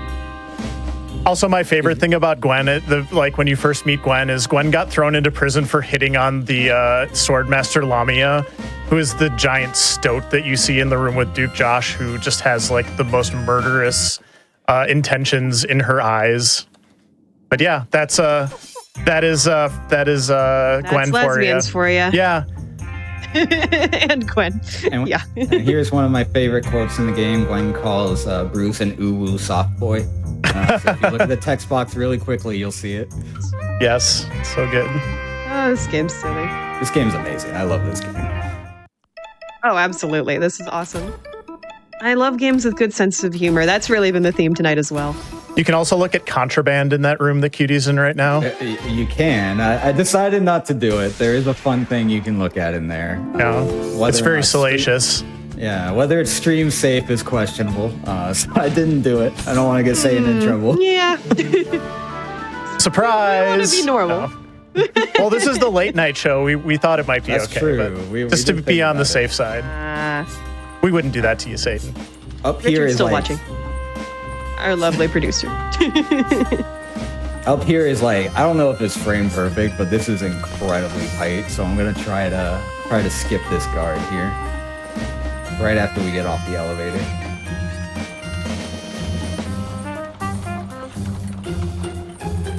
First, we find out that's where Anton was locked up in a different cell, but let me try to get this.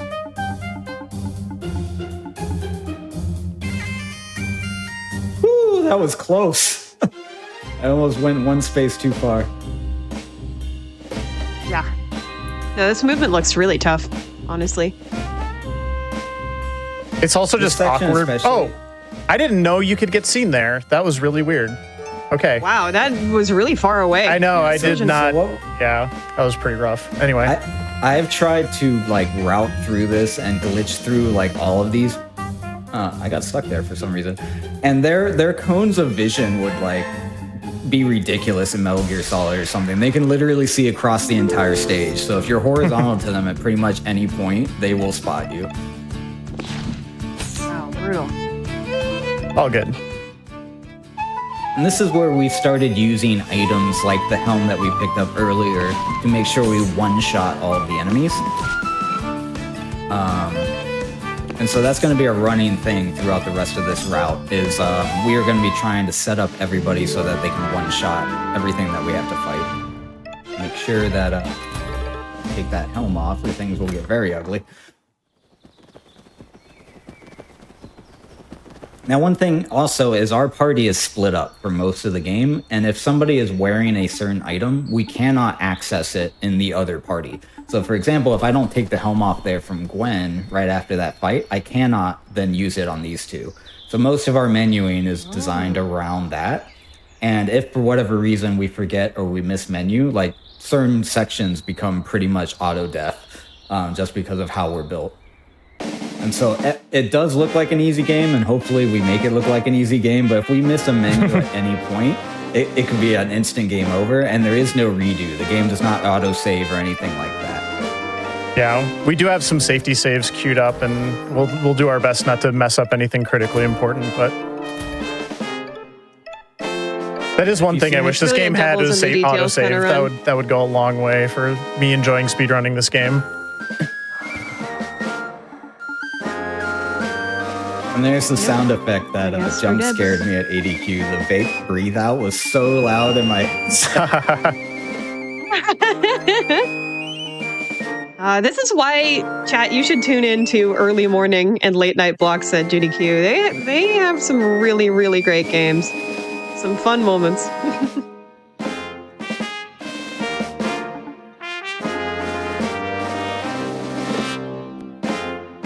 All right, I got my iron knuckles headed to the exit here. And this is, well, we've seen this a couple of times, but what we learn is Verm has PTSD from the time that Lance died, and he believes that he abandoned Lance, and Lance would have been okay if, like, Verm hadn't gone trapped and all of that stuff.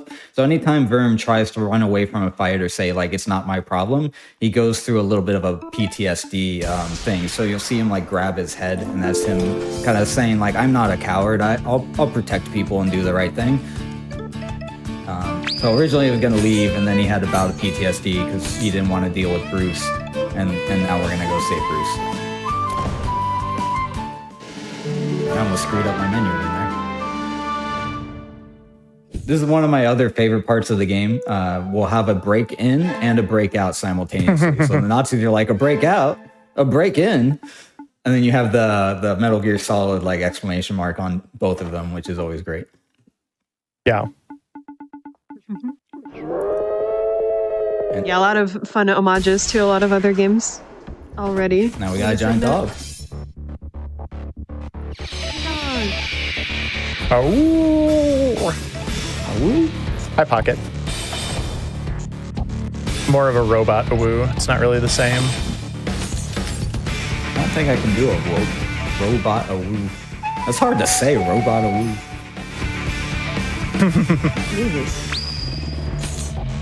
By the way, speaking of Metal Gear Solid, I did just want to point out that Metal Gear Solid 2 Substance is being run by Panzerdeer during Back to Black 2026. So if you like Metal Gear, you're watching this and enjoying those stealth vibes, or really if you like anything, because the schedule is absolutely stacked. Type !BAF in chat to see the schedule for that event. It's going to be on February 5th to 8th, so that's only in a couple of weeks. It's super, super close right here on the Games Done Quick channel.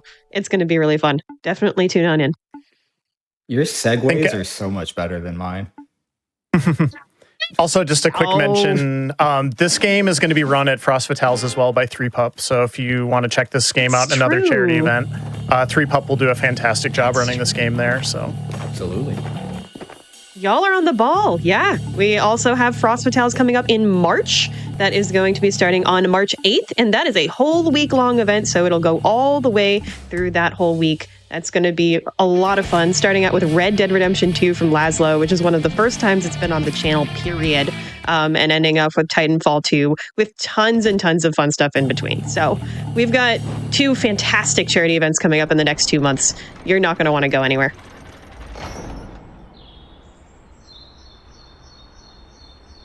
So eagle-eyed viewers might notice we are missing one Anton. Unfortunately, we couldn't get Anton out of prison. So this next section of the game is all about how do we circle back to get Anton, who is going to be executed in the morning. And execution in Sky Garden is basically Lamia eats you. So that's why Lamia's around. Lamia is not a Nazi, does not believe in the ideology. She's just there to eat people. For better. It's fun for her. She knows what she's about. Yeah. I'm going to focus on this section because this is the big routing difference here. This is why we gathered all the money and the alcohol and everything earlier. So we're going to be in a maze, and we know the way through the maze. And hopefully, if I did the skip right, we'll skip one of these fights, and then we'll go straight to getting Bruce drunk and slapping Pocket in the face. That's what we're going to do. Which is another huge RNG point, so good luck with that also. Just finishing up my Sentinel Rex fight here. And again, our party gets separated here. Now, this is an optional fight, so you want to make sure you get the correct dialogue choices. So I'm going to just take this a little slow. Make sure you say, basically, she's like, hey, have you seen the people I'm looking for? And as long as you say no, she just goes away. She's not very bright. She's not the sharpest scissors in the drawer.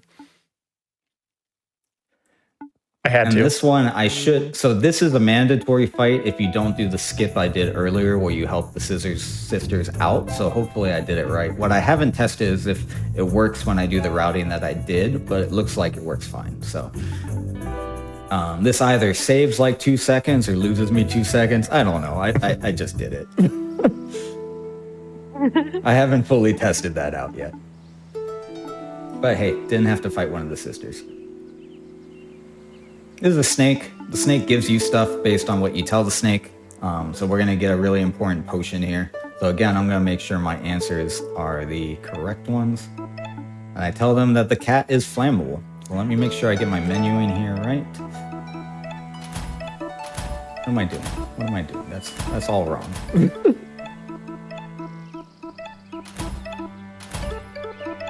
And then we get Bruce a special skill that lets Bruce, and I'm gonna double check. Remove helm mushroom, okay. Because like I said, if I do this wrong, this is gonna waste so much time.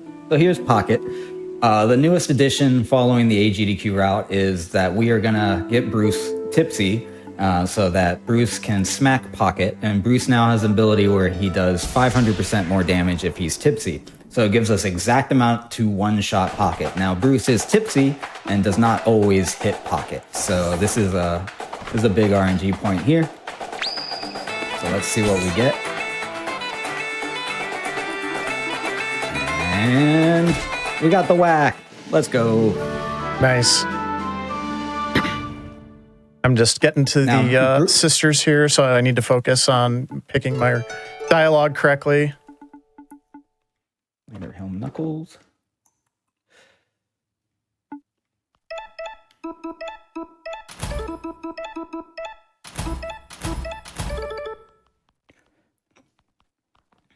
And then in terms of breaks, our break will probably be coming up in like 2-3 minutes. Just a heads up, we are headed to the Owls, which will be at the top of this ashen tree. So what we learn here is that the Nazi scrolls did not actually take over Bruce's homeland tree. What they did was actually far worse, is Bruce's tree was burned down. And unfortunately, all the red squirrels within the tree died. They couldn't escape. You see the boulder there at the front. They were kind of locked in. And so as we go up these stairs, we're going to see the ghosts of red squirrels past. We can walk into them and they'll disappear and give us a little ding or something. But as far as I know, you can't really interact with them or anything. But another sad story point. Now, this did not happen, as far as I know, in the UK where the gray squirrels had that level of technology, but it is symbolic of the gray squirrels very aggressively going after the red squirrels.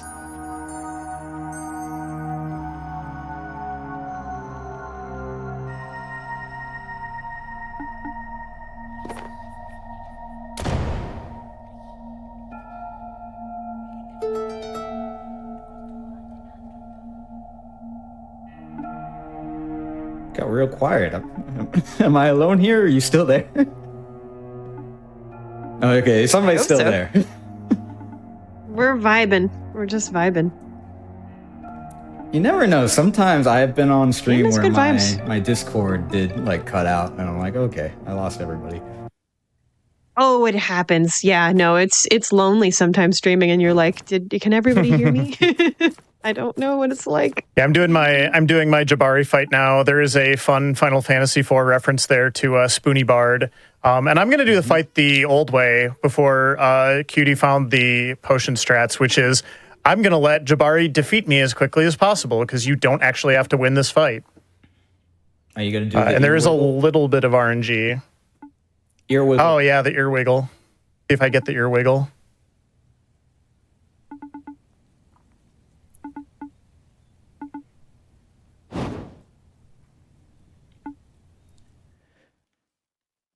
I really like the idle animations in this game. No character is ever really standing truly still in a battle. What did I just do? I want to step forward.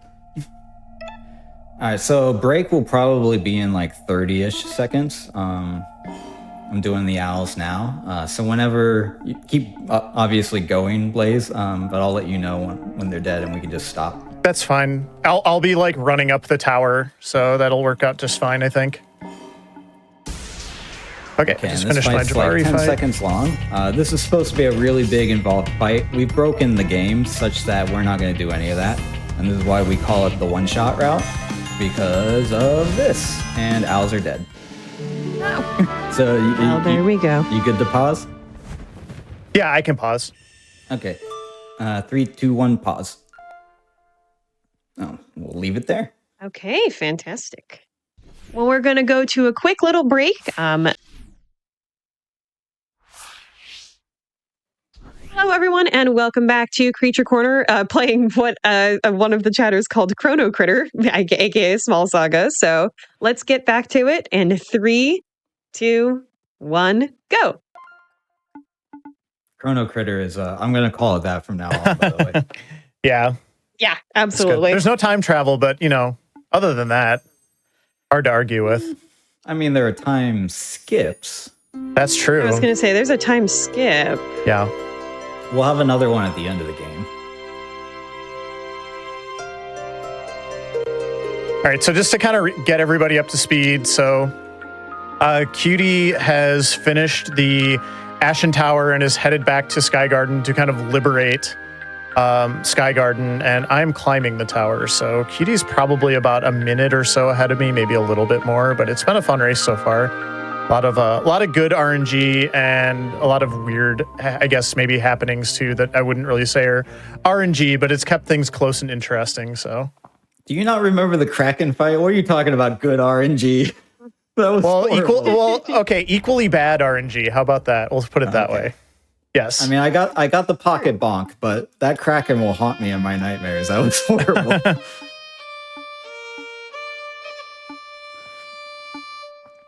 Yeah, so I'm getting Siobhan's AoE fire attack here, and then kind of like Cutie was saying before we went to the break, you kind of just load up Siobhan for most of the fights now and just kind of let them go ham.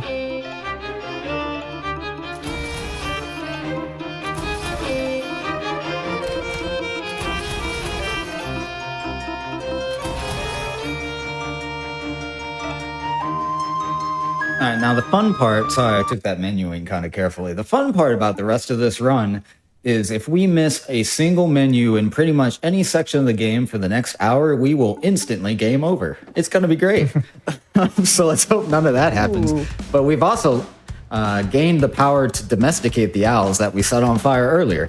So you may notice we were all riding the owls back to Sky Garden. Meanwhile, Pocket is so upset that he got hit in the face by Drunk Ruth that he's decided to change his ways and release Anton at the same time that we are launching an aerial assault.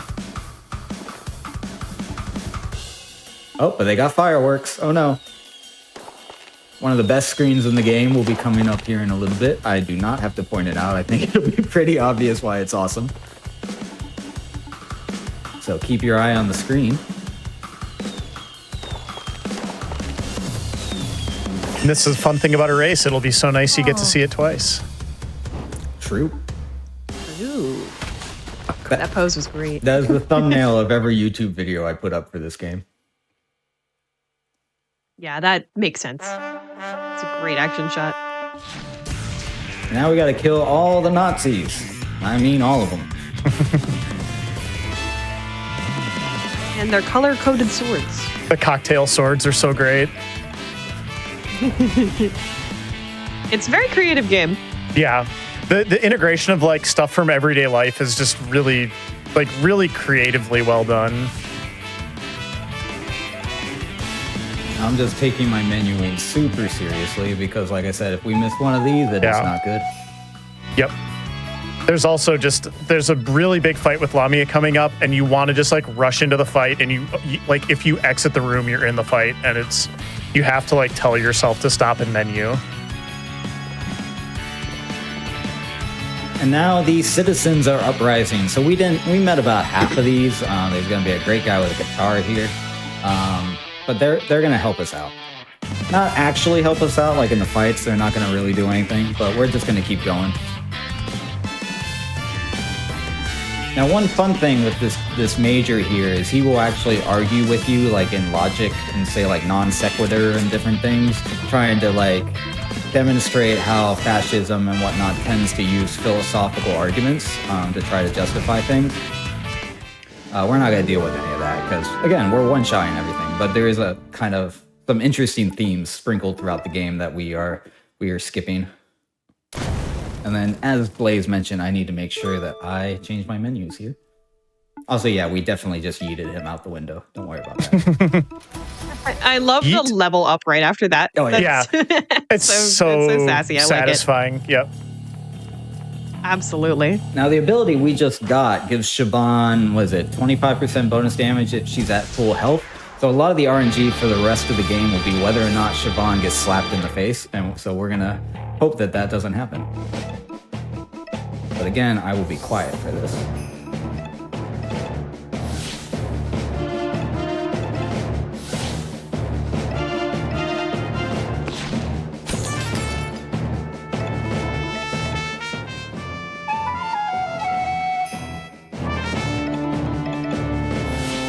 And I'm coming up on the really cool scene here. You missed it before? Yep. Eyes on the screen. Chad is also saying bash fash with cute critters. Mm-hmm. I agree. That's what we're all about. All right, if we did doing good stuff. If we did this right, Lamia should take a one shot right here. So we do 240, and they have 238 health there. The reason this is important is Lamia does have a phase 2 that eats like 3 minutes. It has a whole cutscene. It's a big thing. Yep. We're also going to yeet Lamia out the window here. But so that is very, very precisely menued and timed so that we get to exactly 240 there. I got to make sure that I do my equipment here because things are going to change. Okay. So that was like a really big find, is figuring out how to skip that. But you can see the level of manipulation we're doing to stack so many buffs and items and things on Siobhan that she can just overpower some of these fights. So what we're doing is she has a move called Overclock, which makes her do more damage. Gwen has a move called Shield Break, which makes an enemy take more damage.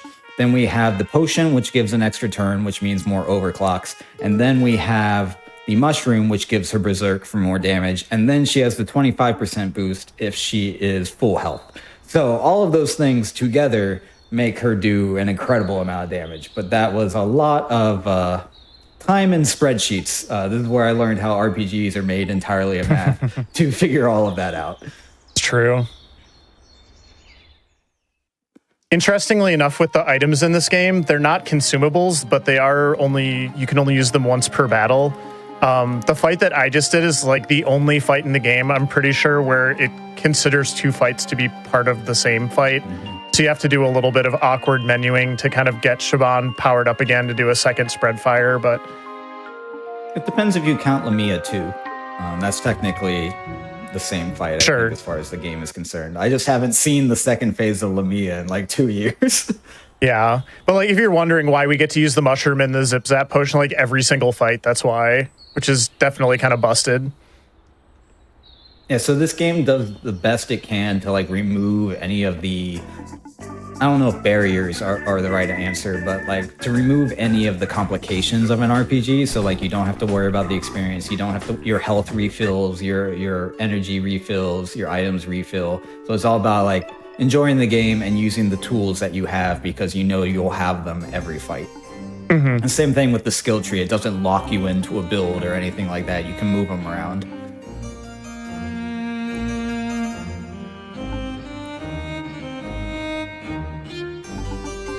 I know you're probably right around Lamia, so I don't want to talk too much. Yeah, I'm getting ready for the Lamia fight now.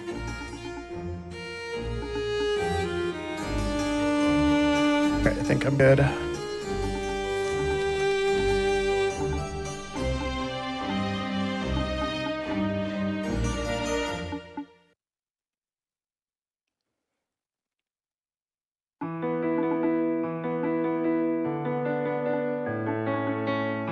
And like, I guess for context, in a casual playthrough, how many hours would it take to get to about this point? Do y'all think? Probably 2 or 3. The game itself, it depends. There is a lot of side content. There's items, there's side quests, there's optional content. We're skipping most of it, but it is not like a super long game. You can 100% this game casually in probably 6 to 8 hours.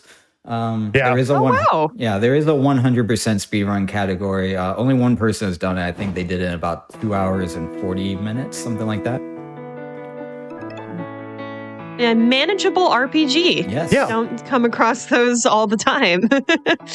I would say the Sounds number very one cool. barrier to entry for RPGs for me is I look at the how long to beat and it goes 80 hours. So I'm like, nope, I don't have time for that. Oof, yeah. Yeah. I'm the same. So it's really cool to hear about a game that, you know, is able to deliver that really amazing RPG package in you know, an amount of time that most people can do. And this is our first fight with Leo, who's called the Needle Knight. I do not know if it's a Hollow Knight reference or not. I always call him Ornstein. But this is going to be a really important fight for us story-wise because this is Verm's hero growing up, and so having to fight Leo is like a really big deal. And then, unfortunately, no matter what we do, hopefully you have not gotten too attached to Verm because this is going to happen. You know what they say, never meet your heroes. Oh. Especially the blonde ones. Especially the blonde. Now, one thing I haven't figured out is why Leo is yellow. I don't know if they're yellow mice or if that's like a thing. I've been trying to figure that out. I asked, I think, the same question at AGDQ. Nobody told me. So if anyone in chat knows about yellow mice, or if it's something, do let us know. Like a field have mouse, a maybe. pretty large variety of fur coat colors, so it might just be kind of a heightened variation of that. And here Leo kidnaps Siobhan and makes her go work for the Plague Master we found earlier. No. Because remember, Siobhan still can't go home. She was exiled from her home kingdom, and now that Verm's gone, they're like, well, you're going to have to come work for us. And so we have another time skip. Another 3 months has passed. Verm is dead. And Siobhan is working for the Plague Master on secret science projects with a whole bunch of screwdrivers of various sizes.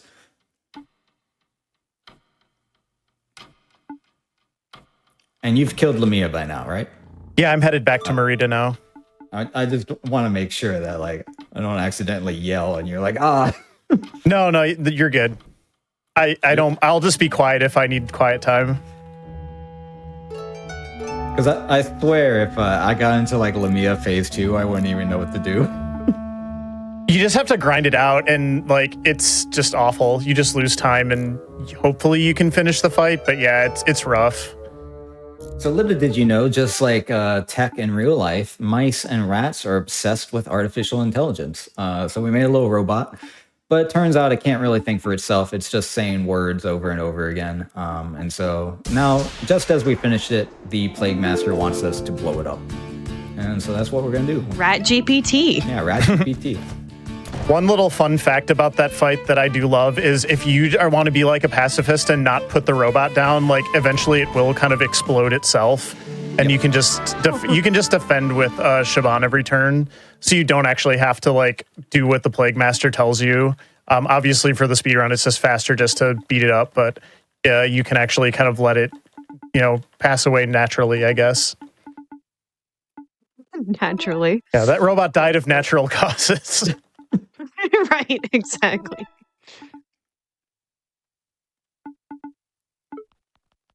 And so the Plague Master asks Siobhan to kind of take over because rats and mice have short lifespans, and he's dying soon. And now wait, I don't want to go in there. I want to go to the ferret. Don't worry about the hidden key behind the Kickstarter portrait. Sir Cheesecake, the ferret. Yeah. Oh, is that the name? Yeah, Sir Cheesecake. I didn't even know that. Oh, I love that. It's so good. They really did a great job integrating some of the Kickstarter stuff into this game. I know that can be a tricky thing for creators to do, and I've seen some pretty, I'll just say, uncomfortable kudos to the Kickstarters in the game before. And in this one, it's just characters and kudos, and it feels very natural, and I like that about the way it was done for this game in particular.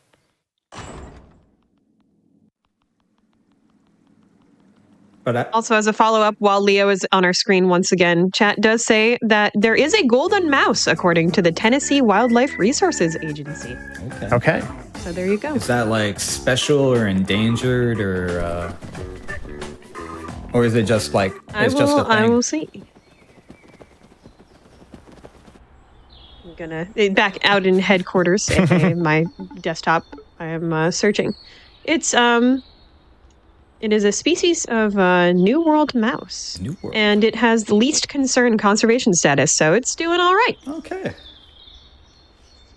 Yeah. I have had a mouse in my house before. It took me a week to catch it. Don't worry, the mouse is fine. I did let it go. So I will not be going out of my way to find a yellow mouse again. But if I see one in a pet store or something, I'll be like, that's Leo. Mm-hmm. True. I feel like if your cat brings a golden mouse into the house, that feels like a rare, shiny present. I feel like that'd be good luck. Shiny Pokemon. Yeah. Shiny mouse. It's like a shiny Pokemon.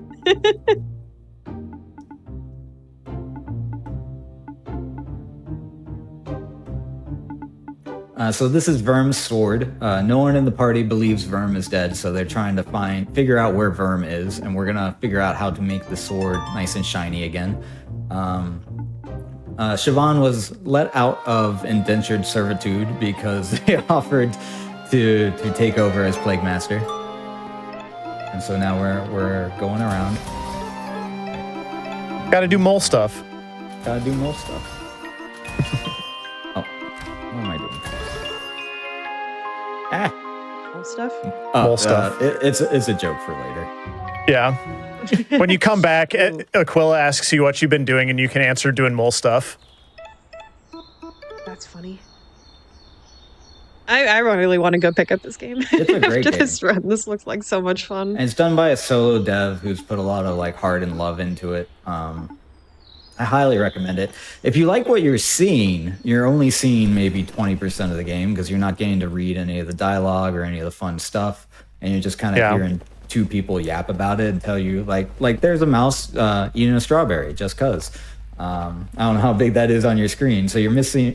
People are probably missing a little bit of the details in the backgrounds and all the little fun things that is pretty much in every screen of this game. So if you like it, I think it's $20 or something. Like, it's definitely not expensive. So do consider, supporting an indie dev and enjoying this full game and story and artwork and everything for yourself, because it has a lot to offer. Yeah. Or buy the Switch version when that comes out later this year, probably. True. It's also like one of the most creature games I've maybe featured on this show, and that's saying a lot. This is a great if you're a Creature Creatures Corner fan. game. It's Oops All Creatures. Oh, absolutely.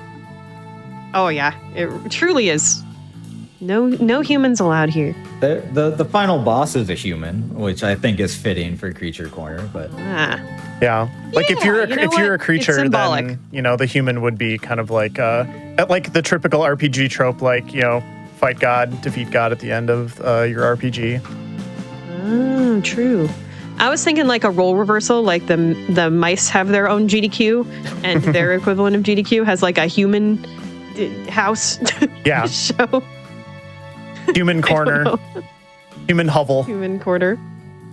Yeah, I like it. Human haven. Yeah. You know what? There we go. That's We got there. we got there. That reminds me of I actually submitted this show, just a really quick one-off, with a different name, and it wasn't very good. I hadn't thought about it too well, and so afterwards we were iterating between a bunch of different names before it actually got on air, and Critter Corner was going to be the name for a little while, but didn't end up keeping that. We went with the creatures because we often feature non-animal human protagonists like robots and aliens. Yeah. And I wanted to kind of make it clear that it wasn't just about animals. But animals, there's a lot of animals. There's a lot of good animal games out there. Oh, yeah. So this is a thing I recently learned actually happens. Rats can come up your toilet if they are forced to because of flooding or something else. So that's what we did. We went up a toilet. Siobhan did not enjoy it, and she left a little wet spot on the ground. But we're in a lab research facility, so this is Gwen's home. So we've seen Bruce's home, we've seen Siobhan's home, now we're seeing Gwen's home, and Verm, unfortunately, does not have a home because he's the protagonist. He doesn't get to have a home. But this used to be filled with lab rats, just like Gwen, and they're all gone. And so this is Gwen's ex, George, a giant albino bunny. And so George and Gwen have very different philosophies on humans. So George has a whole religion where he believes the humans are gods, and if they give you food and water and a house, then they also are entitled to take from you. So that it's a give and take relationship. And then Gwen is very much like, screw that. And so she bit the hand of the researcher and escaped through the toilet. Meanwhile, George is still here. But all the other mice have died in various experiments or whatever is going on in the lab.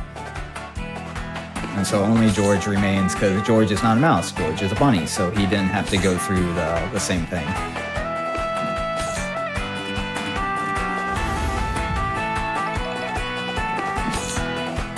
And is that who she's kind of asking about in the middle of the fight? She's asking where all her friends are, and George won't tell her.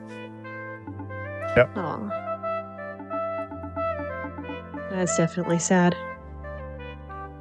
And this is where, a running theme is basically if we hit anyone hard enough, they will eventually turn around and help us. And so now they are getting But, you know, RPG logic. They're getting us a flame so that we can reforge Verm's giant pocket knife. And that's kind of been why we came here in the quest that we're on.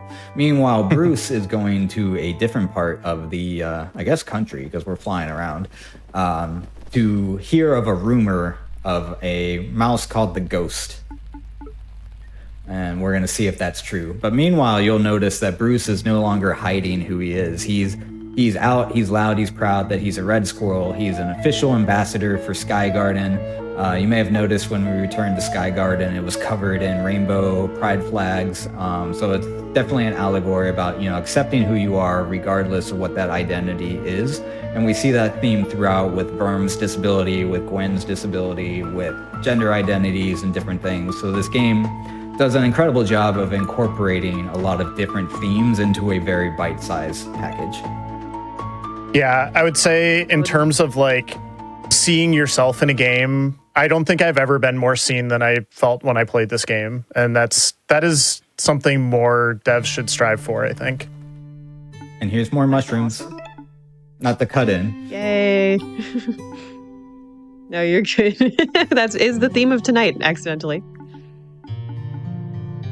But yeah, I would love to see this game submitted to more GDQ charity events as well, because I think it really does embody sort of a lot of what we do here at Games Done Quick. So, Yeah. you know, D&D, GDQueer, I'm hearing a lot of that in this game too. For sure.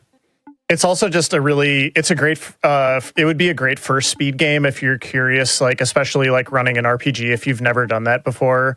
I have a guide out there that is probably not the most up-to-date strats at this point because Cutie, like I said, has found some new stuff. But, you know, there's a guide. We have a speedrun.com. You know, there's no Discord at the moment, but DM one of us. I'm sure we would be happy to help you out if you want to run this game and have questions about it. Yeah, and we know that Threech is running it at Fatales as well, Frost Fatales. So Free Pup, there's a lot of people who...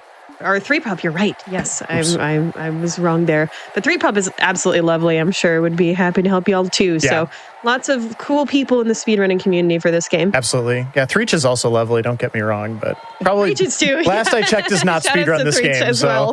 Threech getting DMs like, No, help me speedrun Small Saga. Well, what? Don't DM Threech about Small Saga. DM Threech like really cute pictures of rodents. I'm sure that will be fun. With Oh, no yeah. I explanation. think that'll work. Yes. Yeah, just do it. Oh, I have Bring to- in Retals to a whole different level. Totally forgot my Now, menuing here. unfortunately, There today we is go. a Wednesday. We did get to run this at AGDQ on Tuesday, so if you've been watching the text boxes very, very closely, because this is a joke that only lands on screen for milliseconds, in the Yeah. game, it is Chariot Tuesday, and you're going to see why in a little while. So it's Wednesday, and actually, if you're on the East Coast, I guess it's Thursday now. Chariot Thursday is not quite as good as Chariot Tuesday. Thursday. No, Thursday. this doesn't roll off the tongue the same way. Yeah, Yeah. Chariot Tuesday is like Do one of a my little better favorite than little that. bits. Like like it's just so dumb. Like I love it. So I've been made fun of my whole life for saying Tuesday as Tuesday with like a CH. And so the game Yeah. recognizing, you talk about feeling seen, like I felt seen on that line. I was like, oh, somebody else says Tuesday. Thank you. It's fun to say, you know what? Mhm. I defend it. I don't know. I just can't do the T. The T sound doesn't work for me. Ah, well, that works too. Hey, you know, I know what you're talking about. If it works, it works. And yes, we are beating scorpions to death with a Lego brick. We're just glossing over that. Don't worry about it. We have better things So to good. talk about, but it is happening. Average Chariot Tuesday. Yeah, just Chariot Yeah. Tuesday things. This is how it goes. Here's another great Yep. scene in the game. It's Chariot Tuesday for a reason. So I call this in my splits Wolverine on a car, and you're going to see why. It's Wolverine on a car. Oh, that's maybe the sickest rat I've ever seen. Wait for it. I just love Bruce driving the car. Bruce driving the car like makes me like so unnaturally happy every time I see it. It's awesome. I'm with you. This is another one of those sections where, like Flute Hero, the inputs are super easy, but if you do swipe instead of cleave, you will just die here, because look how much damage we take. Yeah, we're on the high rope, tight rope without a net in a lot of this run. So, all right, Also I am really done with my cool- George fight, so I'll be heading to Chariot Tuesday very shortly myself. Yeah, super cool background, and you can see all the characters from the audience, and they're holding different things. Like, this game has some amazing segments that we are doing in about 5 seconds. There's going to be a fight towards the end that has some of the best video game music I've ever heard, but we're only in the fight for, I think, literally 12 seconds, and so it doesn't even get to, like, drop the beat. Yeah. So definitely check the game out.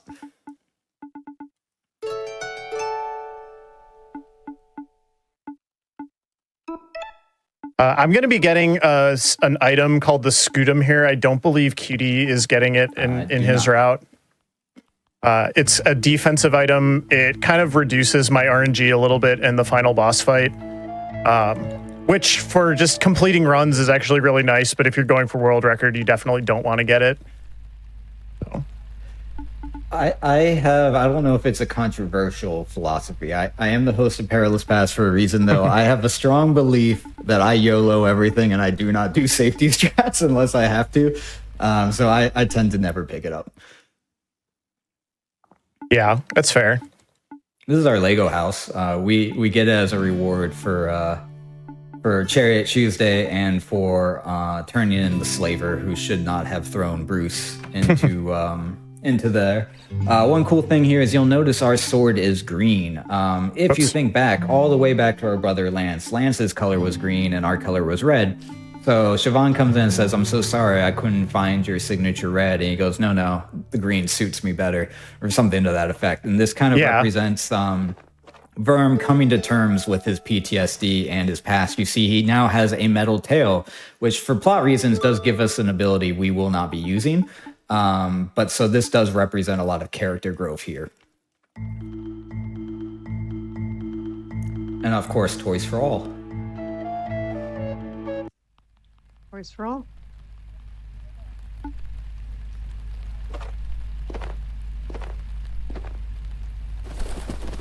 And we're going back to the city. I was just going to say, and I'm on to Chariot Tuesday now proper. Time to whack some scorpions with a Lego brick. Very nice. If you missed Chariot Tuesday, go ahead and look at Moonblaze Wolf screen too. I need to find a way to celebrate that in real life. We don't exactly have very many chariots, but It seems like you just like get together with your friends and do RC cars, but boy, that takes me back. Ooh. That'd be cool. Or like Tech-Tex or, Yeah, you know, maybe just Hot building Wheels or Legos. whatever you want to play with. Yeah. so remember that secret Fun key stuff. we found earlier? This is where it goes. It goes into a secret little area to get Shaban's ultimate weapon over here. And then I gotta make sure I menu this correctly. Now we fully stack Shaban in her final form. She can basically kill anything and everything now. The dialogue between these different rounds in the Colosseum is so good too. It's the slaver like turning to the emperor and being like, "Well, you know what they say, something in Latin," and the emperor being like, "I don't even know what that means." Yeah, there's a lot of Latin sprinkled out throughout the game, but I've never translated it. I'm sure it's pretty funny though. Yeah, mainly just in this sequence, I'm sure. He also refers to Verm as the goatee gladiator of the year. What? I don't know if everybody saw that mouse just like pushed me the wrong direction for a second. That was interesting.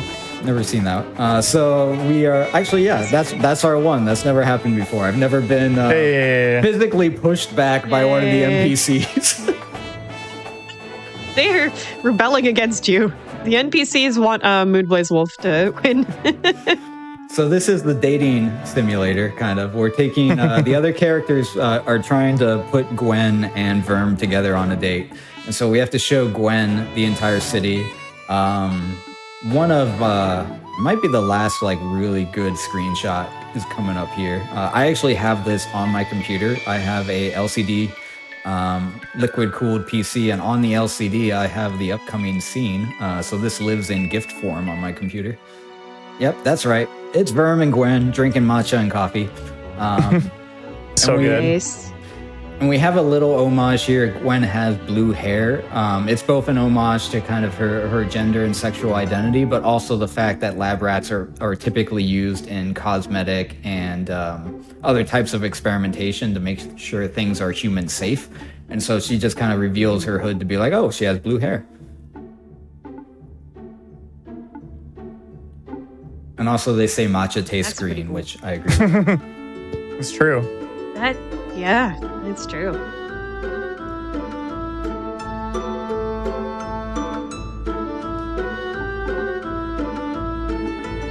You're still in Another fun thing about the coffee shop is you'll notice a mouse kind of writing in the back part of the coffee shop, and I believe that is the game creator's self-insert of themselves into the game, which is just kind of fun. Because if you talk to them, they're like, I'm working on an RPG.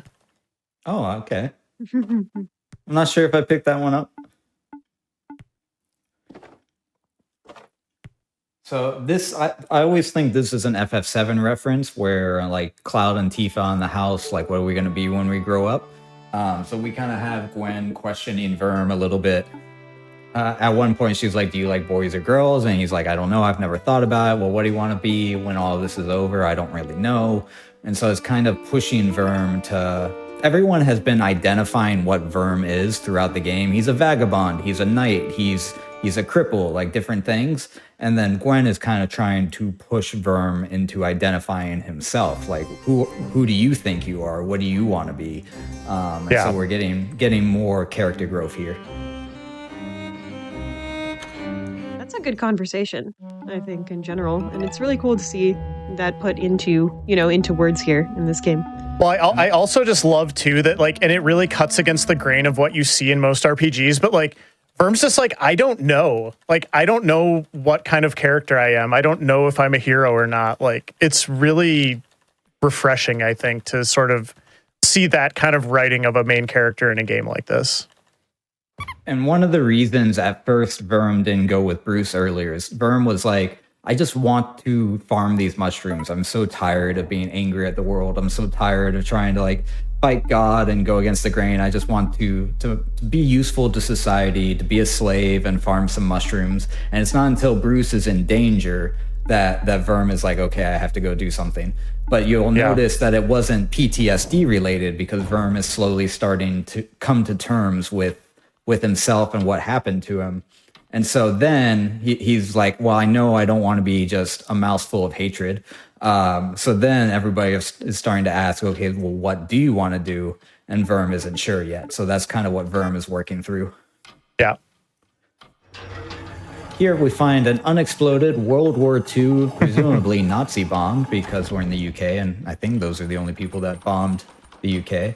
But we have attached it to a ballista, and this is called Excalibur. This is the Plague Master's plan to kill the Yellow God when the Yellow God comes to London.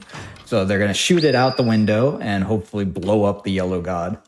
And when Shaban learns this, Shaban's like, I want nothing to do with this. So we're going to start a riot because that's the natural thing you do. After finding out about nuclear weapons above you or whatever. I guess this wouldn't be nuclear, but to a mouse it would be nuclear. So we're going to go start a riot as soon as Siobhan leaves. Yeah, also historically accurate. There were bombs that the Nazis dropped on England that did not explode. So, yeah. And people would find them in houses or buried or different things. Yep. I learned a lot of historical facts and things from this game as well, like the whole gray squirrel, red squirrel thing. I had no idea. So it's really cool. All right, I'm doing my big menu here before the next wave of fights. I'm in the bar about to start a riot. That's what we do. As one does.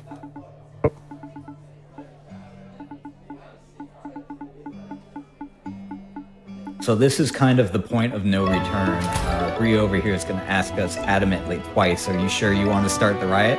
And we've already we've already done our menuing and everything, so we're sure. Let's start a riot. We're down.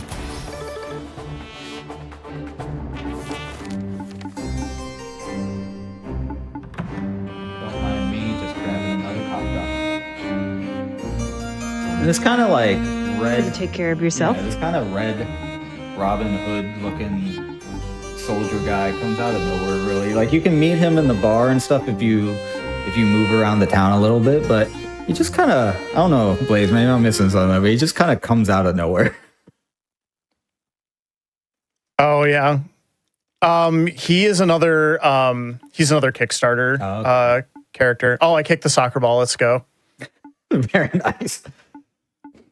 There's two kids playing soccer around the statue of Sir Chad. And you can get in the way of the soccer ball and send it flying, which is just fun when it happens randomly. In the screen before that, the kid that runs like north-south, it completely body blocked me and pushed me out of the run, which I'd never seen before. Got some weird collision there. So we're gonna kill like all the soldiers. So Stone and Bree are trying to start a riot, but no one showed up. They were like, we had hundreds of RSVPs on Eventbrite and no one came. So since we're the only fighters, we're gonna basically kill all the soldiers to motivate the rest of the citizens here. And you can see a colored pencil blockade up there. That'll be a thing in a minute. Very effective barricade. Yeah, we literally just run right around it. And they're like, wait, how did you do that?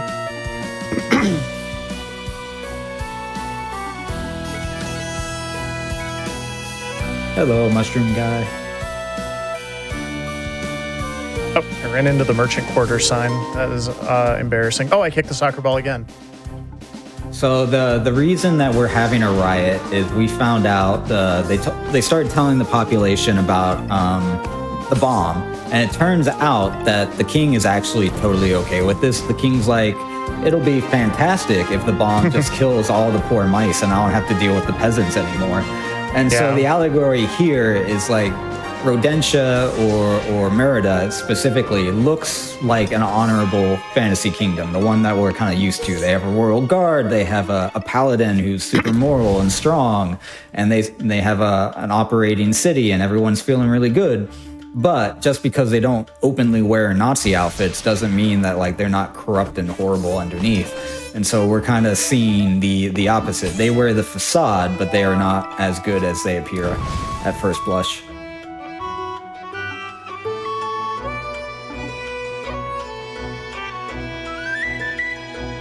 Can't believe that Rat King actually turned out to be really evil. Yeah, who would have thought? That's authority in a video game. Political commentary in my video games? Especially not my RPGs. That would never. So we feel like we've killed all the soldiers, right? No, there's a lot. I know in actuality, with how stacked Siobhan is, she could totally kill all like 40 of these. But we decide we're gonna have to we're gonna have to break in through a secret tunnel that we apparently had the entire time. Oh, secret tunnel. Yeah. When in doubt. They were like, oh yeah, we have a secret tunnel, didn't we tell you? I dug it myself. It'll solve all This menu is super important because if you forget this, it literally cannot be, the run cannot be saved. So I'm gonna go real slow, and then Gwen gets the mushroom. That might be the slowest I've ever done this menu, but literally you cannot save the run because the party's gonna get split up here, and so if the items are not allocated correctly, there is no way to kind of go back on it. We do have safety saves in case I did screw up. I do have 2 safety saves in this section, but just want to make sure I don't actually have to use those. Hey, secret tunnel.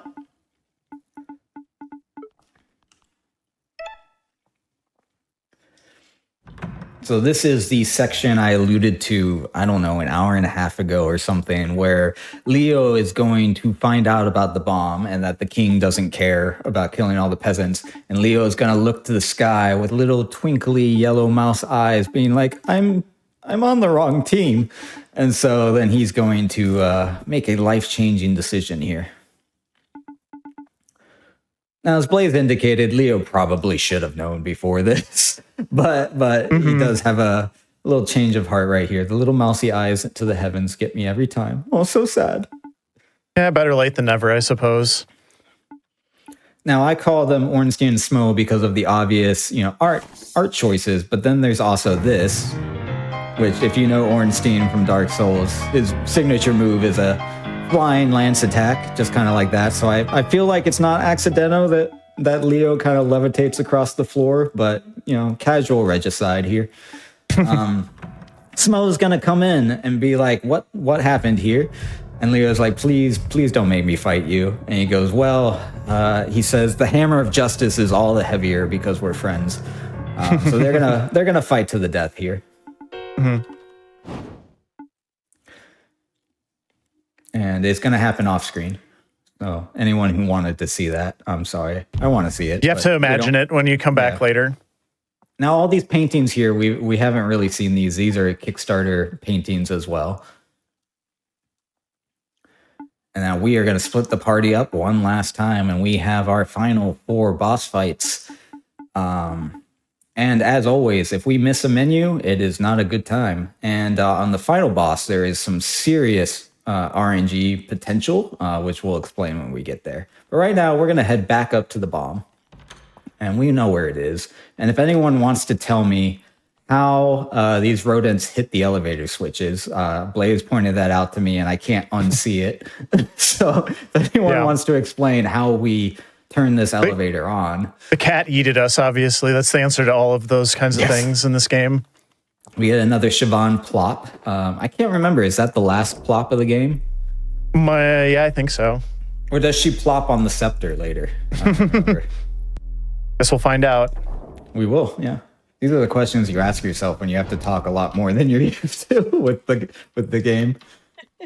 So this is the boss fight where we fight Mewtwo. Whoa. This has hands down incredible music. We're not going to get to hear it, but they take a speech kind of about climate change and stuff, and they turn it into like an almost dubstep remix thing. It's incredible. If I do this right, we're not going to get to hear the good stuff, but there's a little timer up there, 240. If that gets to 0, we die, but there's no risk of that.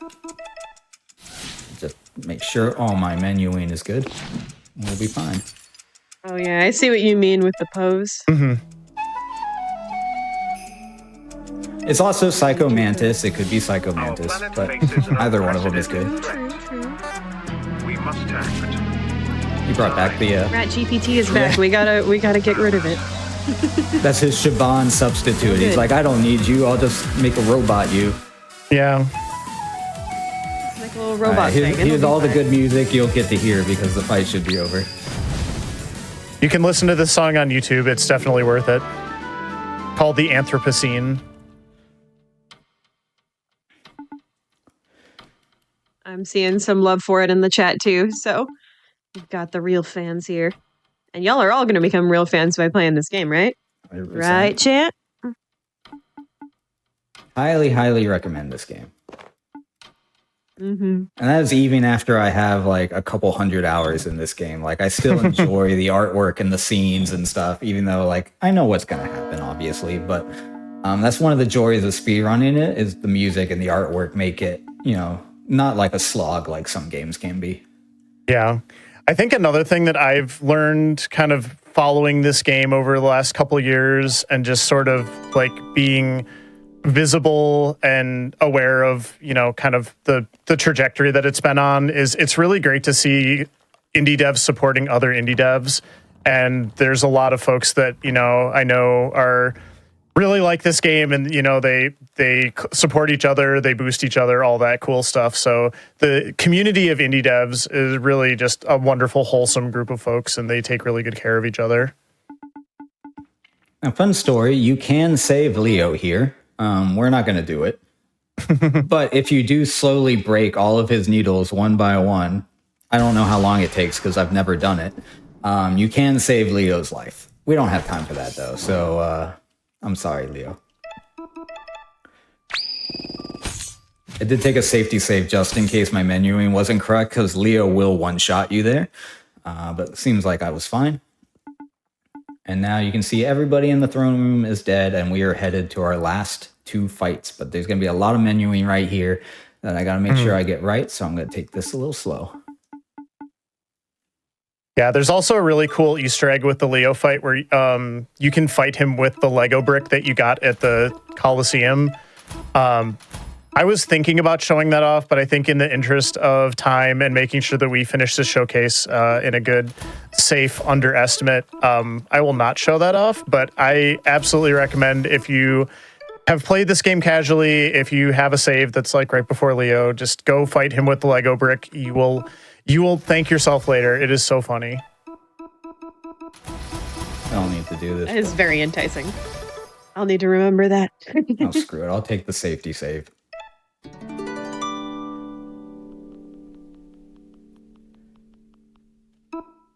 Also, Chad is saying that it is $10.49 on Steam right now. Oh, there we go. Oh, It's nice. on sale Yeah. again.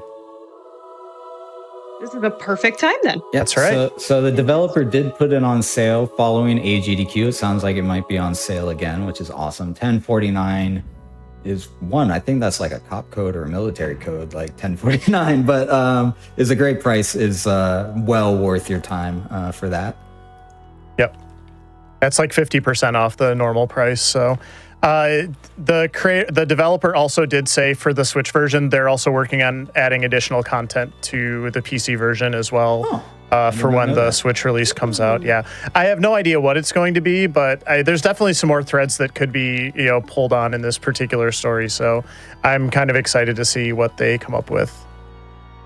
Now, you may remember we started the game going to heaven, and now as we are a hero trying to kill God, we are ending the game in hell, which I believe is the UK Parliament. But there's the gas machine, just like at the beginning of the game, so we are going full circle. Now, Verm will acknowledge that the yellow god we will see here is likely not the same yellow god. He doesn't care, but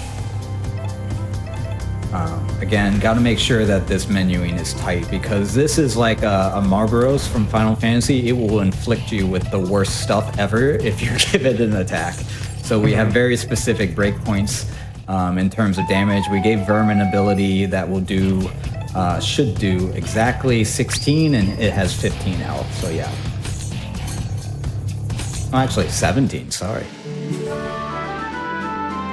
So we have one, I guess technically 2 fights left to go, which is God. That's right, we are gonna fight God. Because this wouldn't be a berserk, mouse berserk analogy if we weren't fighting God. And yes, Berserk did heavily inspire this game, if anyone hasn't noticed it yet. One of our status effects is called Berserk for a reason. So this first section is super easy, but the RNG available on the last boss, there's a 44% chance that Shaban gets hit, which is bad, and there is a 6% chance, although it's never happened to me personally, that Shaban can get hit twice and we just instantly wipe. And so hopefully we won't get that. 6% is very low, so I just YOLO it, and we'll see if that was a good decision here in a second, but I'll focus on this last fight, and then we will end the game. Hello, hands.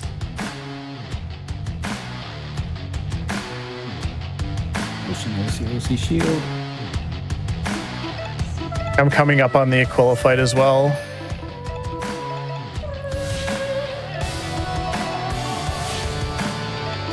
All right, here's where we pray for good RNG. Do not slap Siobhan in the face, please.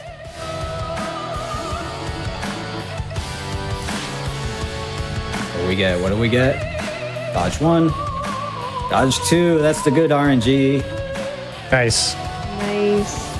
And now we should be home free here.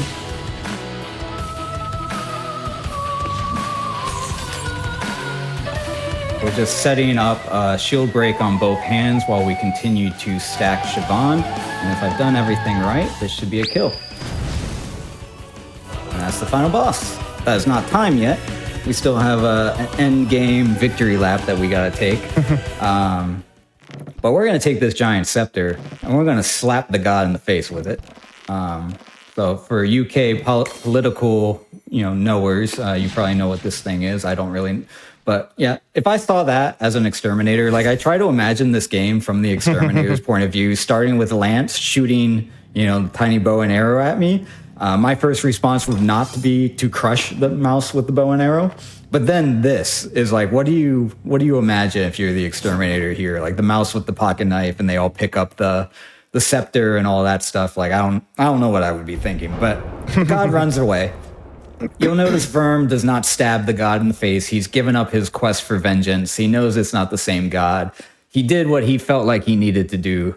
But the bomb is still going to explode.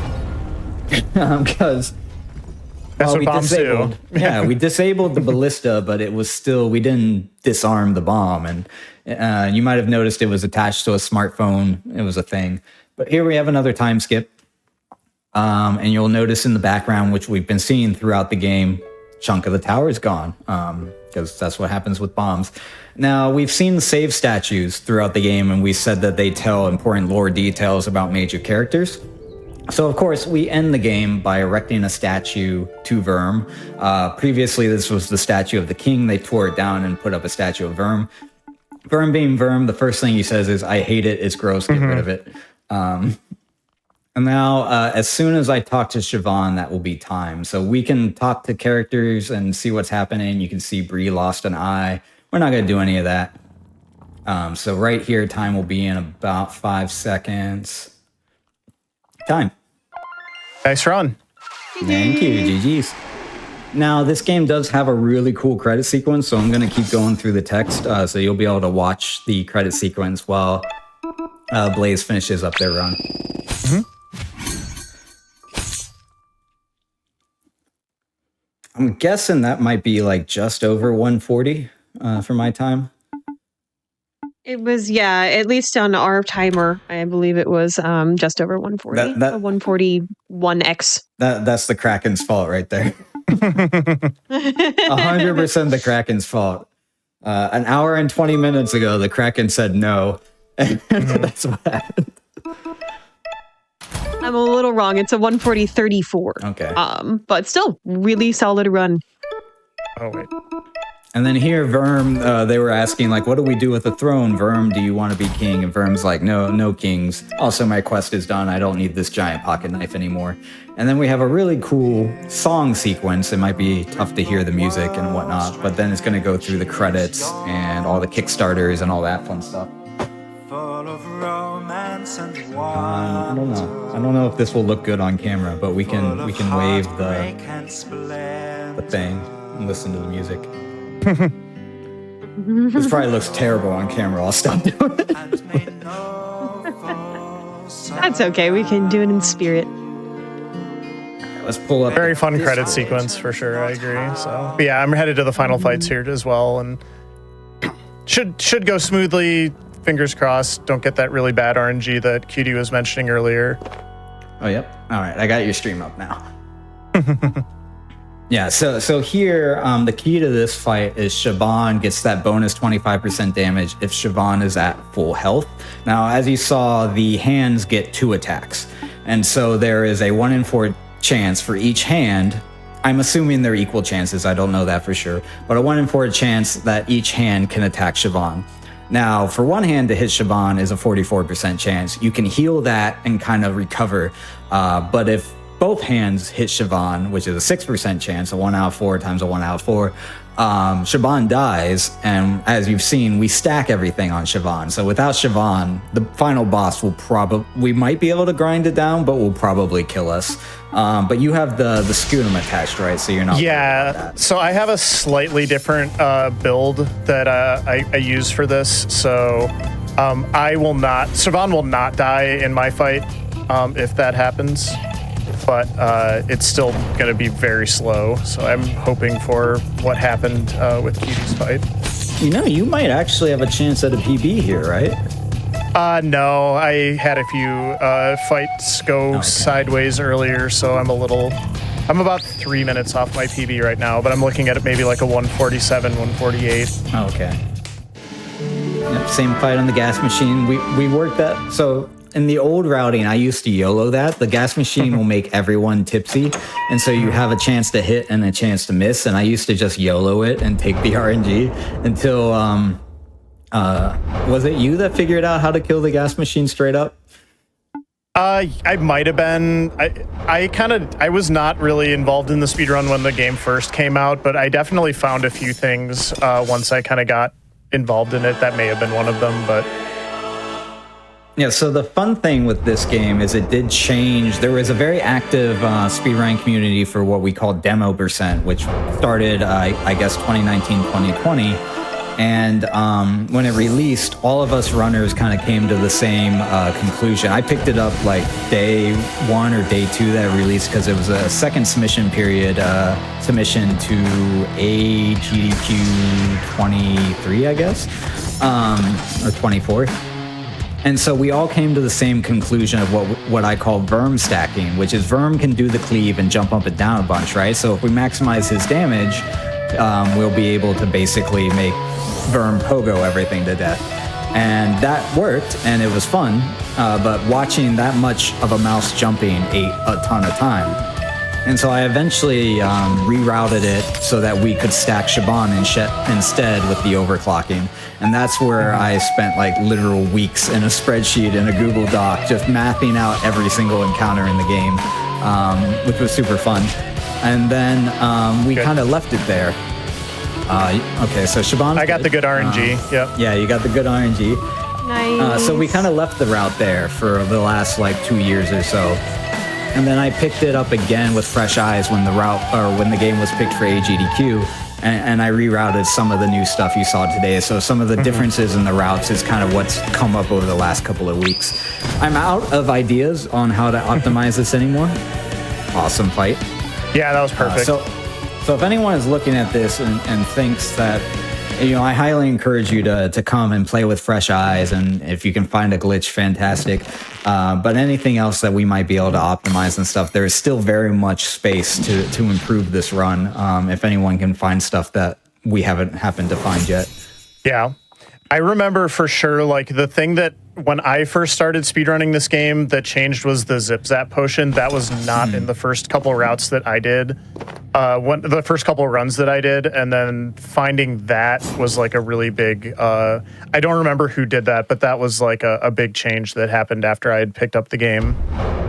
Because I didn't even know, like, it's a very secret item. It's very hard to, like, get casually. Like, you wouldn't, they tell you when you're going through that forested area, like, you have to follow the leaves. And, like, if you don't follow the leaves, that's how you find it. So, and also if you give different answers, you get different items there. So there is another potion that you can get. I don't remember. I haven't seen it in a long time. But so, yeah, that was something that added in because a character gets an energy back every time they get a turn as well. And so having more turns where Shaban can overclock is going to make it so the enemies get less actions, which means less RNG, etc. So having that extra turn and then compounding it with Bruce is what kind of lets this route really work.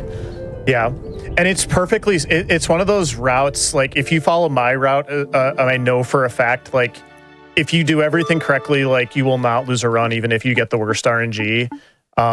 There's a little bit of like the fast and loose, like on the final boss fight in particular that Cutie does, like, you can have to reset that fight, but as long as you have a safety save beforehand, it's not a big deal.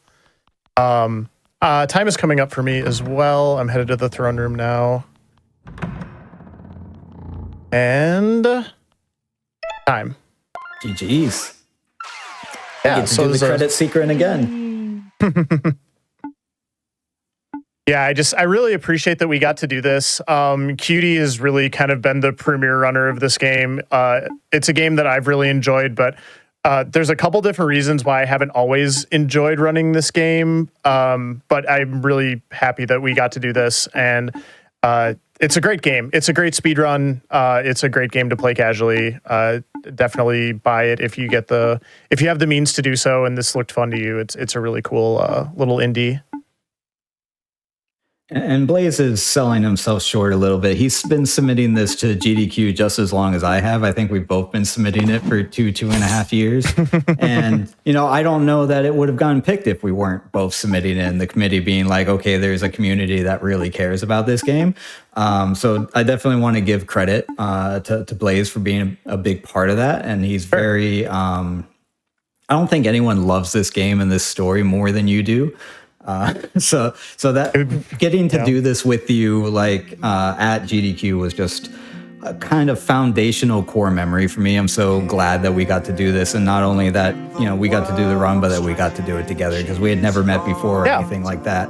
So tremendous chance that we had there. I'll shout out the badge artwork again. LOK made this fantastic. Other than that, I guess I should shout out my show, which is tomorrow. So if you want more critters and creatures and various things, we are doing all Pokemon on hard mode for Perilous Paths tomorrow, 7 to 10 p.m. Eastern. So if you haven't somehow gotten enough of me and you want to see more, stop by and check that out. But and then otherwise, big shout outs to Satan, who I got to table with at AGDQ for the Hotfix table. Absolute privilege and a pleasure to get to meet you in person and hang out. For anyone who doesn't know in chat, Satan is just the best person ever. So you're definitely watching the right show. You're too nice. Cutie is wonderful as well. We had a great time tabling at the Hotfix table. We have a really cool community here at Hotfix. Yeah. I mean, y'all all know that, but keep watching shows and engaging. It's really fantastic to see the community that we've been able to build at Hotfix over the last couple of years. Y'all have been amazing. And Blaze Wolf, you got any shout outs? Yeah, I want to do a quick shout out to the community that I run marathons for, which is the Fastest Furs speedrunning community. Yes. We have an event coming up in the spring. We actually have 2 events coming up in the spring that you can submit to now. Both events will raise money for Lost and Found Youth of Atlanta, which is an Atlanta-based organization that helps homeless LGBTQ youth in the city. It's an event that we actually have an in-person component to as well. So there's a furry con called Furry Weekend Atlanta. If you are in the Atlanta region and you would like to participate in an in-person marathon, it is a lot of fun. It's a really good time and it's a cool weekend. So you can check that out. Otherwise, you can submit to our online component for that as well. And we'll be accepting submissions of all speedrunners. You don't have to be a furry or anything like that until the end of January. So I just want to give a quick plug for that. And I'm not streaming as much this year for a variety of reasons, but my Twitch is twitch.tv/MoonBlazeWolf, and maybe I will see you there sometime as well. Yeah, big shout out to Furs. That's a really fantastic shout out. I've done work with you all before, and it's been a fantastic time. Yeah. AGDQ also going to Atlanta next year. Yes. A lot of reasons to love that area. Really excited about all of that as well. Yeah, great shout out. Please do submit to those events as well. Y'all are absolutely lovely. Thank you for showing off Small Saga. That was a really wonderful race of a true hidden gem. I'm really glad that we were able to show it off and that you both wanted to join me and show this game off. It was really fun. Now, if you missed out on Out of the Box or Creature Corner, you can stay tuned as we replace both shows after this. Tune in tomorrow at 7 p.m. Eastern for Perilous Paths with Cutie and the Scenic Route. Good night, everybody.